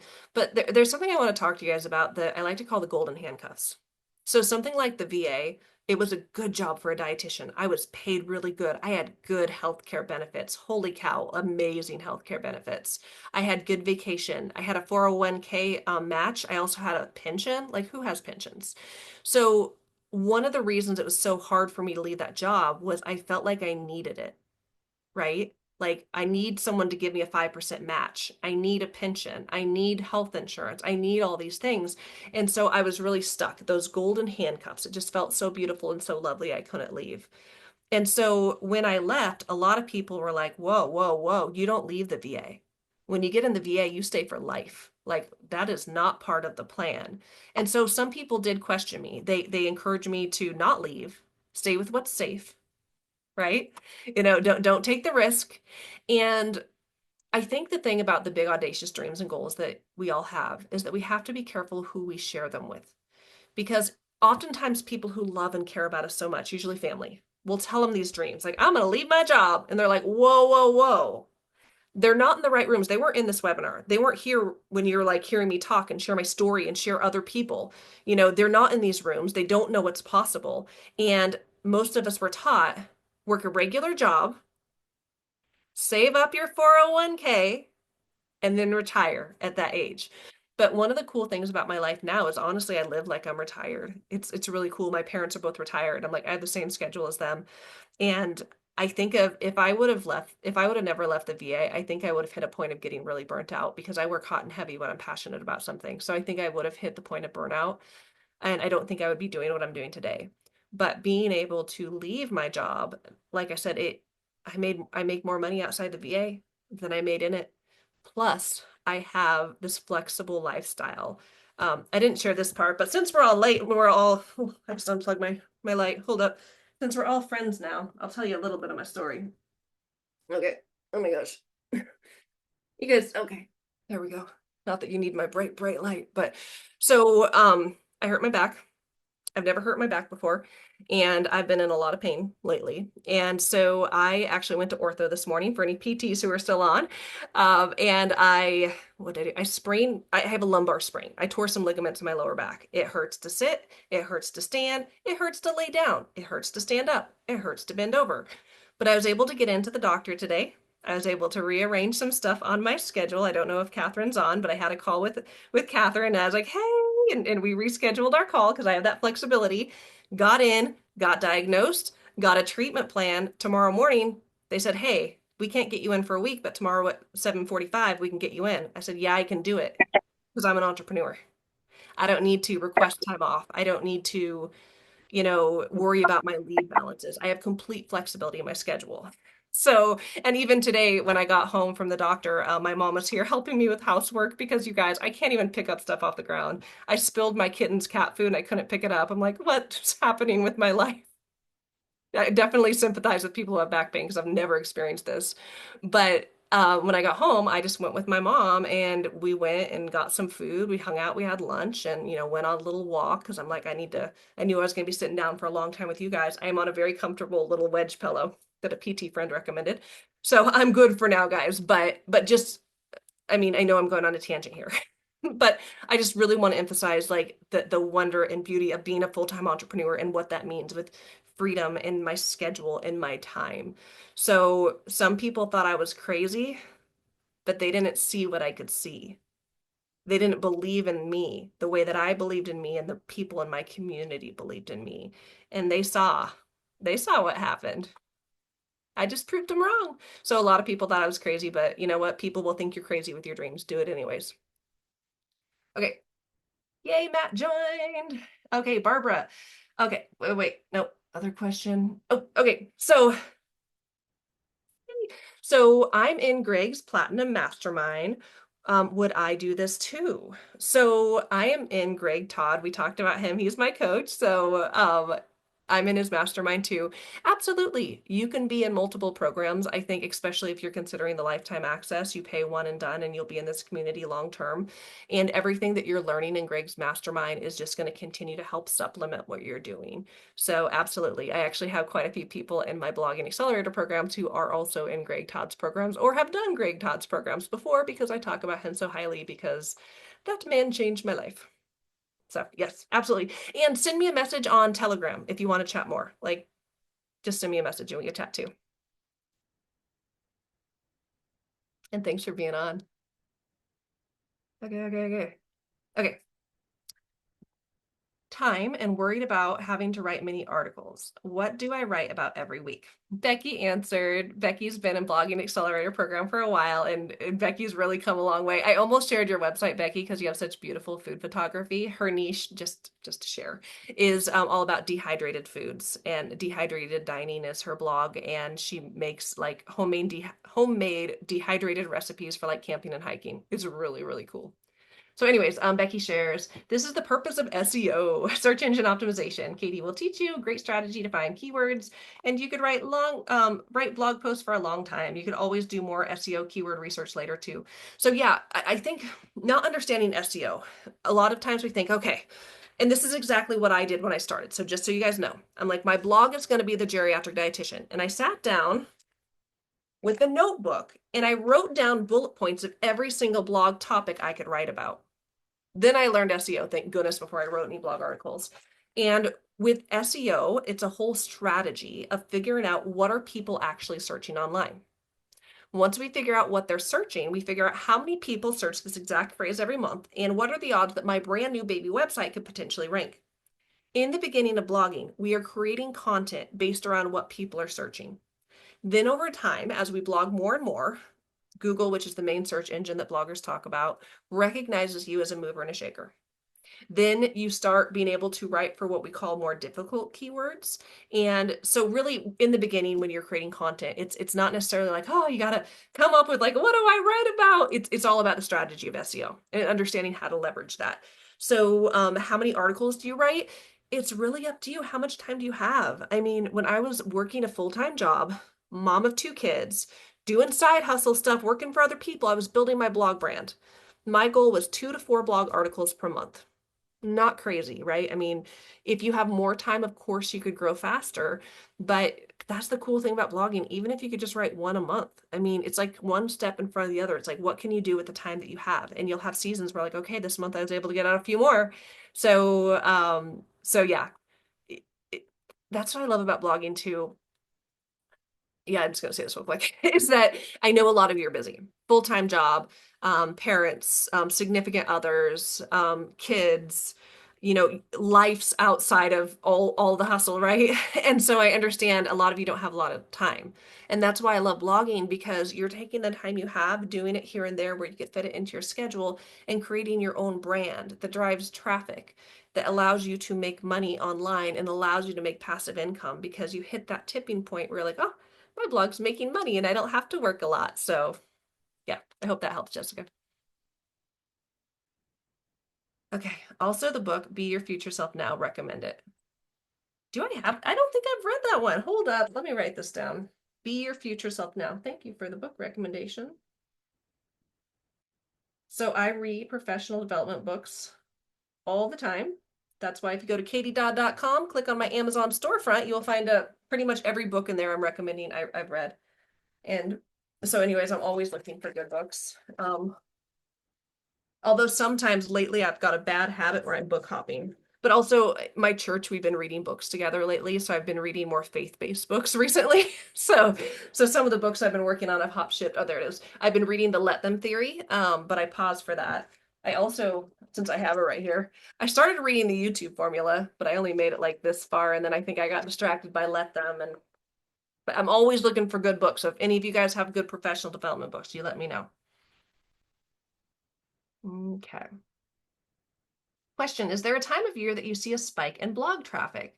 For my blog, I don't. I will say I really don't. Although, okay, I've got a blog article on high calorie soups and fall traffic goes up with that particular one. But some blogs are more themed to where like, you depending on your niche, like I'm thinking like if you have a niche that's focused on like snow activities, right? Like winter sports, then you probably will have more traffic around the season of that particular craft or sport, right? So one thing that I do see spikes and changes in is in how much money advertisers pay. So remember, ad revenue is the highest, the way that I make most money on my blog. So advertisers pay more money for their ads around what time? Black Friday to Christmas.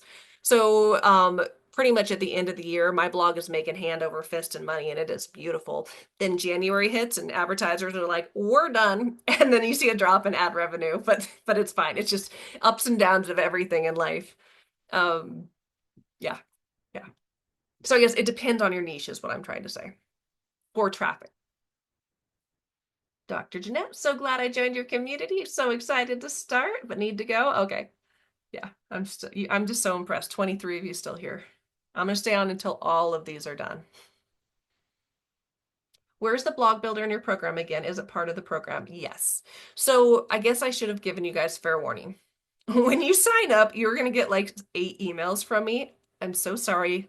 This is a beta program. I'm trying to figure it out. Maybe I turned it off. I think yesterday I found the secret. So when you join, you're gonna get an email from me saying, "Hey, welcome," and it's gonna have the link to access your courses. It's courses.katiedodd.com. It's going to have the link to the Facebook group to join. I do have to go in and approve you, so I'll approve you guys when we're done.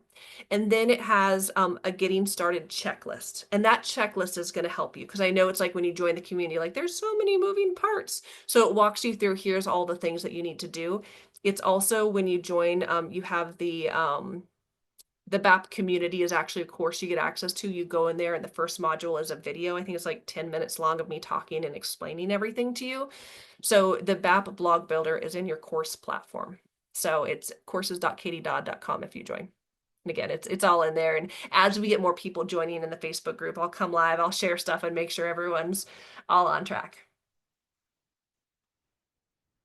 Okay, Susan, this webinar is great. It made me understand the Blogging Accelerator program would help me with my goals.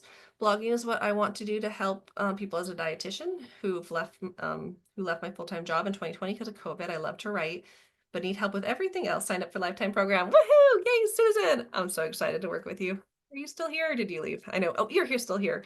I was gonna say something. Okay, I want to talk really quickly. Again, I see there's more questions, but I want to touch on this because I know this whole blog was I'm talking about make money, woohoo! I mean, money's good. No shame in making money. But one thing that I always like to hit on is I know you guys are healthcare professionals, and I know that you all got into this profession for a reason. And it's because you want to help people. Healthcare professionals are helpers and we love helping people. And this is one part that I kind of skipped over. I really focused on making money and I also focused a lot on how blogging's changed my life. So it's been very internally focused right now. But I didn't have to I didn't have time to fit everything, you guys. Maybe I should just do a 2-hour webinar and do it all. But the other really cool thing about blogging is the impact you're making. And I didn't even touch on that. And it's honestly one of the greatest things to be able to help people in big ways. When I worked at the VA, I did home care. So I was driving all over beautiful Southern Oregon. I only saw a couple of people a day because I'm driving a lot. So I think of how my blog, The Geriatric Dietitian, I'm able to reach more people, like probably in a day, than I reached in my entire career of working at the VA for 13 years. So it's the ability to make massive impact. Now, of course, working with people one-on-one is very different than reading a blog article. But can a blog article change your life? Absolutely. Because we know there's so much fake information online. We know there's a gap in information online, and we can bridge that gap. I get emails and comments on my blog post all the time from people, and I know that the content I'm putting out there is life-changing. Some of the content I'm speaking of is related to nutrition and end of life. I have people all the time who email me and say this article, like my mom is dying and we've been fighting about food. I've been just telling her, eat more food. And we've been fighting about food all the time. And reading your article, I now understand what nutrition looks like at the very end of life. And the food fight ends today. And then what that means is the time they have left, they're not fighting over food. They understand what this process of nutrition end of life looks like. So they're getting back precious time. I've also had people reach out to me, actually a dietetic intern. It was a really moving message she sent me. She said that her grandpa died years ago, and she always held this guilt of it. You know, if I would have only gotten him a tube feed, if I would have only pushed to get him artificial hydration, he'd still be here. And she held a lot of guilt thinking that her grandpa died because of her. And we see this all the time where either caregivers think that, you know, they starved to death because I couldn't get them to eat versus understanding that they're not eating because they're dying and that's part of the dying process. So, you know, this student had reached out to me and said, I read your article about nutrition at end of life and I now understand that this wasn't my fault. And it was just so cool to see how all of that anxiety and dark, heavy stuff she was carrying, she was able to release. So the impact that we can make through blogging is so, so powerful. And so I want to mention that because again, I know I'm like, woohoo, money, woohoo, live your own good life, but also service and impact and helping people in ways that honestly, I know there's people I've helped and I'll never know. It's crazy. I get people to tell me like, hey, you should check out this blog, The Geriatric Dietitian. I'm like, oh, tell me more. So it's really cool to see like how through the internet, how far your brand can get. So yeah, excited, Susan, to be working with you. Ali, another question. When you started your blog, how frequently did you publish your blogs? Okay, good question. So let's talk about perfectionism. I mentioned I'm a recovering perfectionist. When I first started my blog, I'm not gonna lie, I'm a go-getter. When I go in, I go all in. So when I first started blogging, I was gonna publish one blog article per month, and it was gonna be the most comprehensive, best blog article on the face of the planet. So when I was writing articles, they were comprehensive. They were long. I was covering all the bases. I had to include a gazillion references to prove that I knew what I was talking about. I had to make all of the perfect graphics. I had to make videos to put on YouTube, graphics to put on Pinterest. My checklist for putting out content was ridiculous. And as fate would have it, I burnt myself out in blogging after just a few months because of perfectionism. I mean, my blog article would be done, you guys, and I'd be editing and editing. I can't publish. It's not good enough. It's not good enough. Now, there's a reason I mentioned working with my business coach and where it's not just about knowing how to do it, it's having the right support and the right community. Because what I realized is my own perfectionism was getting in the way. And the crazy thing about blogging, and I just want you guys to know this, in the beginning, people don't see your website. We're like, oh, if I publish it, the whole world's going to see it. No one's going to see it in the beginning. That's why we work so hard with SEO to build traffic. So what better time to put out imperfect content than in the beginning when no one's looking at it? The more you do it, the better you're going to get. And then you'll be at this point where like, okay, now I got traffic and I'm very confident in what I do. So anyways, I burnt myself out and I stopped posting any blog articles for a few months because again, very quickly into blogging, I burnt myself out.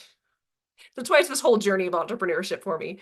But then in January, so I started my blog in June, burnt myself out by fall. But then at the beginning of the new year, I'm a goal setter, sat down, set some goals, and I'm like, Katie, you got to get over perfectionism. This is where I really picked up my done is better than perfect banner that I've been carrying around ever since.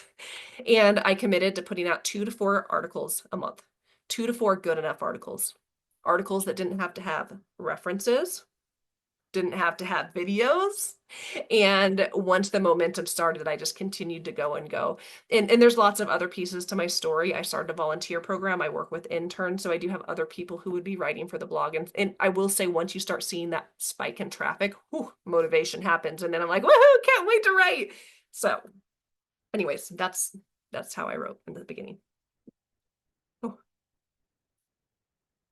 I've been talking a lot and I haven't had any drinks. Okay. Okay, Jean shared, I'm at the end of my career. That's what I'm interested in. Awesome. Okay. Um, I'm not sure how to ask this. Is it expensive to start a blog? That's a great question and a slide that I deleted because you guys, this weekend when I was working on this presentation, I had 250 slides for an hour. So I actually deleted that. And so how expensive is it to start a blog? So you need, for a self-hosted WordPress website, you're going to need 4 things. A domain name. For mine, that's thegeriatricdietitian.com. You pay for that every year. A website host. This is where your website will live on the internet. I've mentioned a couple times SiteGround. That's the one I recommend. You need WordPress. And that's where WordPress is essentially the back end of your website where you go put blog articles and build your website. Then you need a theme to make it look pretty. So the price for your domain, $12 a year. That's not much money, right? $12 a year. Very, very cheap. So, and I guess it depends. Sometimes you might see a domain that might be like 15 or a little bit more, but still very, very cheap. Website hosting. First year you can get discounted through SiteGround. So it'll be about $35 for your first year. After that, the price does go up, but I think it goes up to like maybe $300 for the whole year, which again, think about that in perspective. We're talking $30 a month.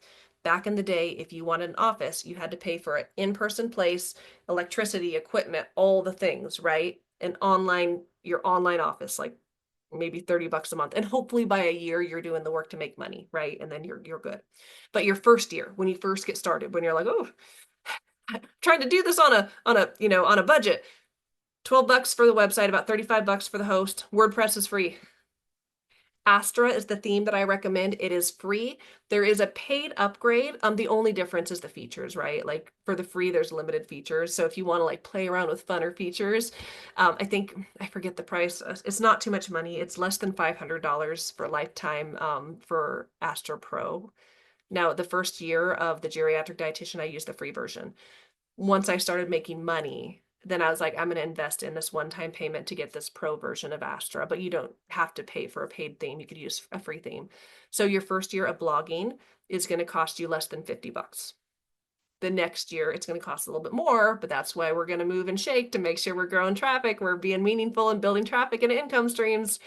Other things that you might pay for as a blogger, Canva Pro, Canva is where I make where I get my graphics to use for the blog and social media and make my graphics, make all the things, every graphic you saw in this presentation made in Canva. The paid version of Canva Pro, I should know this off. I think it's like 129 bucks a year, but they do make a free version of Canva, and there's other platforms you could use to get images to use on your website. The big thing with your website is we can't use images that other people own. So we have to use images that like have a license that we can use. So that's where Canva Pro comes in, but there's other free platforms you can use to get those graphics. If you're a food blogger, I'm not sure if like you're a dietitian or you'd want to do any food blogging, there's a plugin that you pay for to if you guys have ever seen like a food blog, you go, you see a recipe, the jump to recipe, then you see the recipe, print recipe card, nutrition facts. That's a paid plugin. The one I use It's is free, W. Katie. Oh, It's free. You can do WP. Sorry, I didn't mean to totally derail you. oh, you're fine. The WP Recipe Maker is free. Yes. So yes, they Have to also pay have a for it. paid one. They do have a paid one for the nutrition facts, but that's one you might pay for, but even that's like dirt cheap. Like I don't even remember how much it is, but you just use that free one, right, Becky? What was that? You just use the free one though, you I said. used the free one and I put in the chat. So my first year, again, as Katie said, was cheap. And my second year, I'm still not making money in full honesty, but it's not because of Katie's process. It's because I'm dragging my feet doing stuff with letting other things take over to my time. You do it Um, yeah, I'm doing it now. Well, not as fast as I should be. So my first year or my second year, I claimed my expenses on my taxes. I think I got them all, but I paid 360 or claimed $360 in business expenses. I actually just pulled up my tax return. Cool. And that was for SiteGround, which goes up to like 200 bucks, Oh, my there we go. blog name registration, my domain email, and then Canva. And I personally recommend the paid version of Canva, but you can still get away with the free version. You're just very limited. Yeah. Yeah. Thank you for sharing that. Yeah. Awesome. So all that to say, it is in my opinion, very inexpensive. And the other cool thing, now I am not an accountant. I am not a lawyer. I'm just sharing my experience. You guys know I'm a dietitian. But with my own blog business, when I started the geriatric dietitian, I did not have a formal business. I do have an accountant I work with, and any money I made through the blog we filed as hobby income. Now, in January of 2020, I was like, I am not a hobby blogger. I am a business owner. So I filed an LLC in the state of Oregon. You can be either a sole proprietor or an LLC. You file for your state. But one of the coolest things about being a business owner is that how we're taxed. Now, it doesn't matter what you do. If you make money, you got to pay taxes, right? You got to claim it. It just is what it is. But as a business owner, again, I'm not an accountant, but I'm sharing my experience. So I take how much money I make versus how much money I spend, and then I'm taxed on that amount. So it's so cool that I could use things to invest in my business. Like, for example, buying a program like the BAP community can be a business expense and reduce your taxable income. I mentioned my business coach that I pay for. I spend a lot of money to be in his world, but that's a business expense. That's a tax deduction. And that decreases my taxable income, what I'm taxed on. And the whole point of this is that I'm able to use money to create ways to make more impact and build my business and then also decrease taxes because the money's going out no matter what, right? Through either taxes or I could invest in my business. Next week, I'm going to Florida for my business inner circle. My flight, my hotel, well, Airbnb, Airbnb, hotel, Airbnb, food, all of that is going to be a tax deduction. And I can go on and on, but I love being a business owner. So all that to say, even though it costs money, the whole goal is that you are making money. If we're worried about spending a few $100 to host a website, we're not focused on the money making activities that we need to focus on. So anyways, hope that's helpful. And I scrolled so much. Oh golly. Okay, I'm trying to go to all the questions.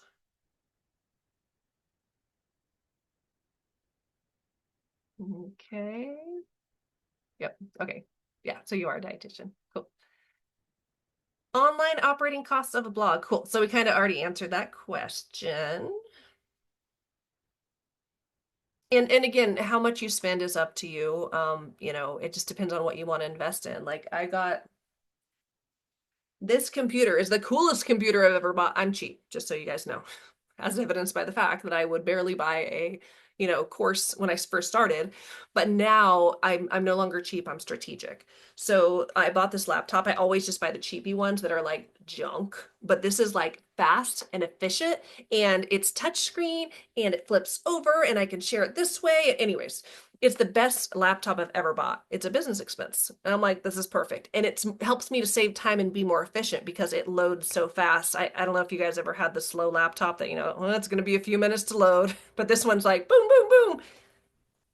So anyways, um, operating expenses can vary based on how big you want to go, what you want to do. And also the game changes when you start making like a lot of money. And when you start making a lot of money, you start paying a lot of taxes and you're like, well, gosh, what things can I use to invest in my business? Like I can just list all the different things I buy for my business, like a little, camera stand, my little camera light that I unplugged a minute ago.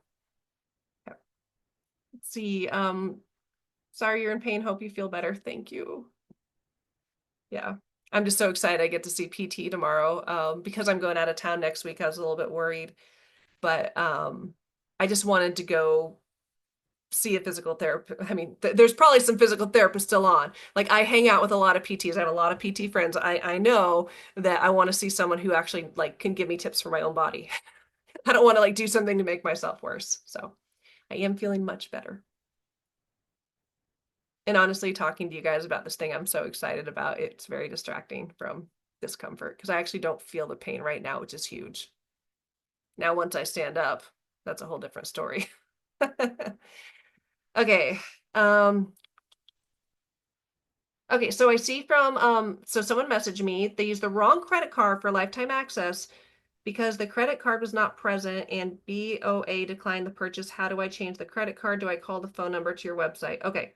If you can send me a direct message with your email, I think you've already emailed me a direct or sent me a direct message. I want to make sure I can go on the back end and make sure that this is all set up for you and that there's nothing wrong with it. Okay. So I'm going to write down your name. For people who are on, who's joined? I want to know. Okay. Okay. I don't see your email yet, but I wrote down your name. Hopefully I can find who you are. So I'm going to write that down. So wrong credit card. They declined the purchase. How do I change? I need to call. I almost feel like if they declined it, you probably just need to go in with a different credit card. And honestly, I'm just assuming without looking into it, but I'm assuming if they declined it, then on my end, it's not going to go through. So you'll just have to go back in with a new credit card and pay. And if by some chance you got double charged, I'll just refund you. It's not a big deal. I lose a little bit in credit card fees, but that's okay. But we can figure it out. You're welcome. Is it possible to have too weird of a niche? Now I'm curious. What's your niche? So I will say in working with a lot of healthcare pros for a lot of years, one of the hardest things I get is to getting people to niche down. Can you get too far niche? Sure. It's possible, but I've very seldom seen it. So I think one of the things is when you're niching down is there a market for it? Are there people out there who are looking for someone to help them? And I actually think that the more creative your niche, the better. People need what you all have to offer. Sometimes we think like I don't know, I'm just going to give the example. Like maybe you're like, I want to go into geriatrics too, but well, Katie's already got a blog in geriatrics. I can't possibly go in geriatrics. But I always say that like I'm Katie, but you're you. There will never ever be another you, and you're going to have a different angle and a different take. And maybe your take is like, I want to help older adults run marathons or, get back into being physically active and doing all these things. So there's always these specialty niches that people are looking for because we want to find the place that feels like home for us. Like, oh, you get me. Yes, you understand what it is that I need. So can there be too weird of a niche? Okay, skin nutrition. Tablescapes that feature plates and tables of eating for beautiful skin. I don't think that's a weird niche. Like eating for skin health. I think that that's actually a really cool one. And I think one that people would be interested in. And it's also like, I actually know of a dietitian who, I don't know if she still does it, but she sold Roden and Fields. Is that the name? It's like the skincare company. I don't know. But what she did, so that's direct marketing. So she sold those products and, I think she got discounts on them too. I actually bought skincare products from her for a while. But what she did was she leveraged her expertise as a dietitian and she was able to combine selling that product. So that was part of how she made money was by through this direct sales company, but then she leveraged her expertise as a dietitian in all these ways and how nutrition could help with skin health. So I think that's a cool niche.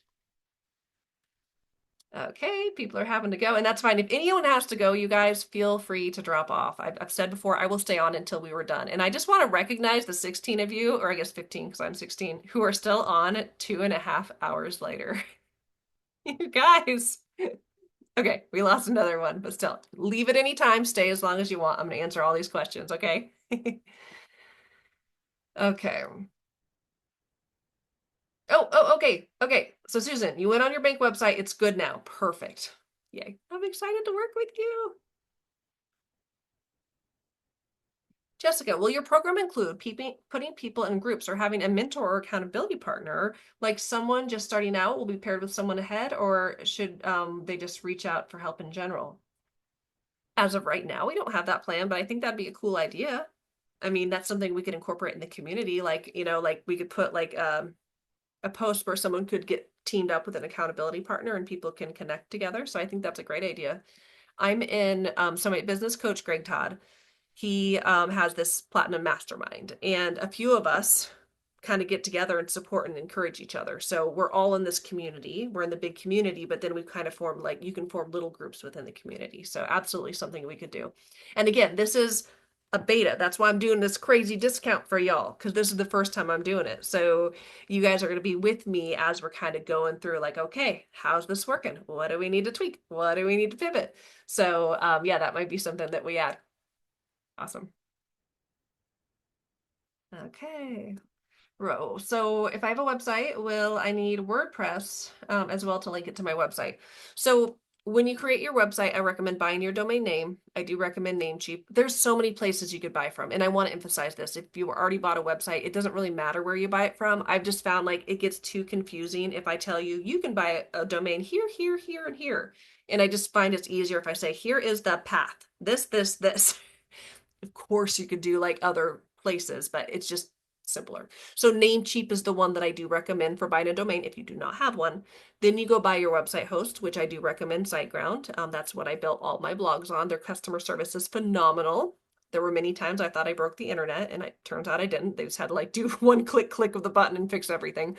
But when you pay for SiteGround, you take your domain and you connect it to your website host. Then in SiteGround, they actually walk you through setting up WordPress. So that's actually not, you don't have to go buy a WordPress account. That actually goes through your site host. And then once you're in your WordPress account, then you add a theme in WordPress. So again, I know that sounds really confusing, but that's why I've made my blog builder, because I've got a workbook, step by step, video, do it, video, do it. So,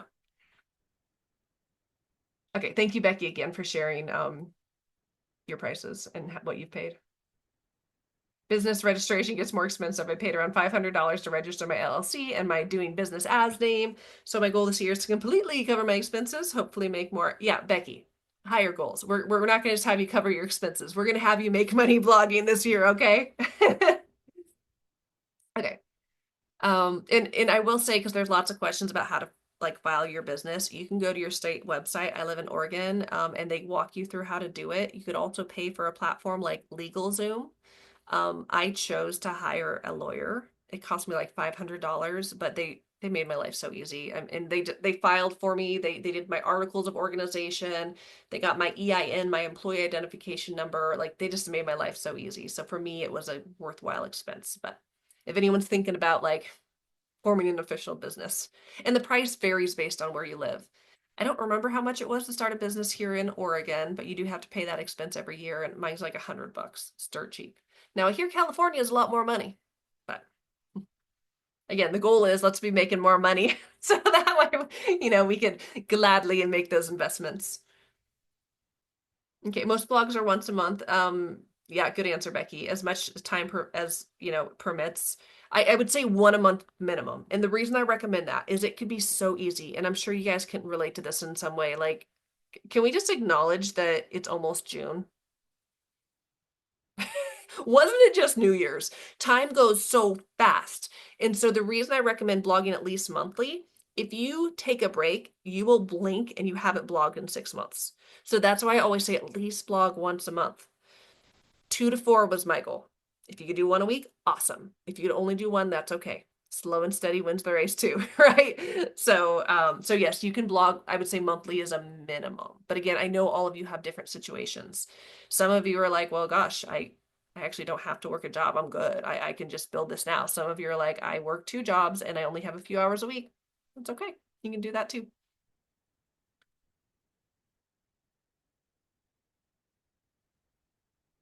Oh my goodness. Oh, wait. I see some questions. What about liability insurance?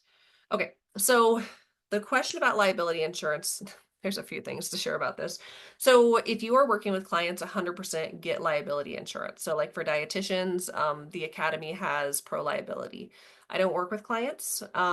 There is different types of insurance that you can get as a blogger, as a freelance writer. I do not have any personal insurance right now.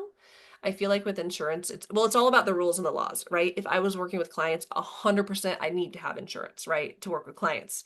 But for what I'm doing with blogging, I don't need it. Now, could I have it? Sure. I do know some like dietitians who like it's just very hard to find good insurance that protects for blogging. I was paying for Pro Liability, the dietitian big one that we have, for a couple years until I realized they actually don't even cover what I do. And I'm like, well, then why am I paying it? So, one thing that I will say, and again, I'm going to emphasize this, I am not giving legal advice. I am not a lawyer. But here's one of the cool things about having an LLC. It is a limited liability company. Unfortunately, we live in a sue happy world, right? It is what it is. Someone can go to thegeriatricdietitian.com, be like, well, I read an article and I ate a food and it made me sick and now I'm going to sue you, right? I've got plenty of disclaimers like all over the place, but it just happens, right? So let's say worst case scenario is like you get sued. They can't come up after me personally. They can only go after my LLC, right? It's a limited liability company. And one of the things is as you continue to build your business, say you have one blog, then you start another business, you could have separate LLCs. And in some ways that's providing some protection because the liability is limited to that one company. So again, I've never been sued, but could it happen? Sure. But again, it's, they can't come after my kids' college savings account. They can't come after my home because it's the limited liability company. So that's why I am registered as an LLC for that level of protection. So again, liability insurance is a whole other conversation, but it gets complicated. Okay, cool. Oh, thanks for sharing your email, Susan. I'm glad you got it straightened out. Row share. It's 10:30 p.m. Yeah, I'm in Oregon, you guys. I don't think I shared that. I live in Southern Oregon, and so it's 7:37 here for me. So I recognize for my East Coast friends, it is very late. Okay, Ro, yeah, send me an email tomorrow. Okay, awesome. Yay! Okay, Kim joined. Jessica, thank you. Enjoyed listening. Yep, awesome. Thanks for showing up. Amanda, Utah was $60 to start. Yeah, some states are dirt cheap for your LLC. Becky used LegalZoom to register the LLC, so it only costs the same as the state fees. Did the EIN myself. Happy to answer questions. Awesome. I think I answered all the questions.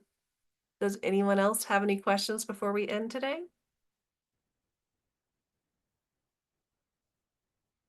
Okay.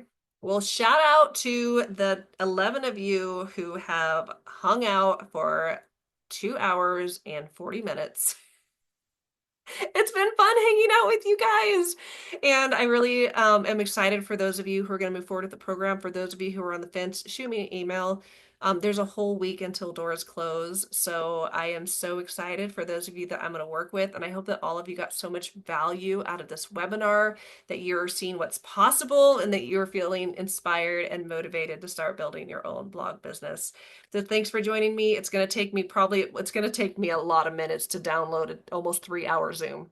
Then it's going to take me a long time to upload it, but hopefully before I go to bed, I will have the replay sent out with all the links and in your checklist. So that is coming. Stay tuned. But for some of you, it will be tomorrow before it gets there. So, okay. Thank you guys. Okay. Thank you. Awesome. Thank you, Becky. To the rest of you, just do it. Katie's awesome to work with. I appreciate you. Okay, you guys, good night and thanks so much. Bye.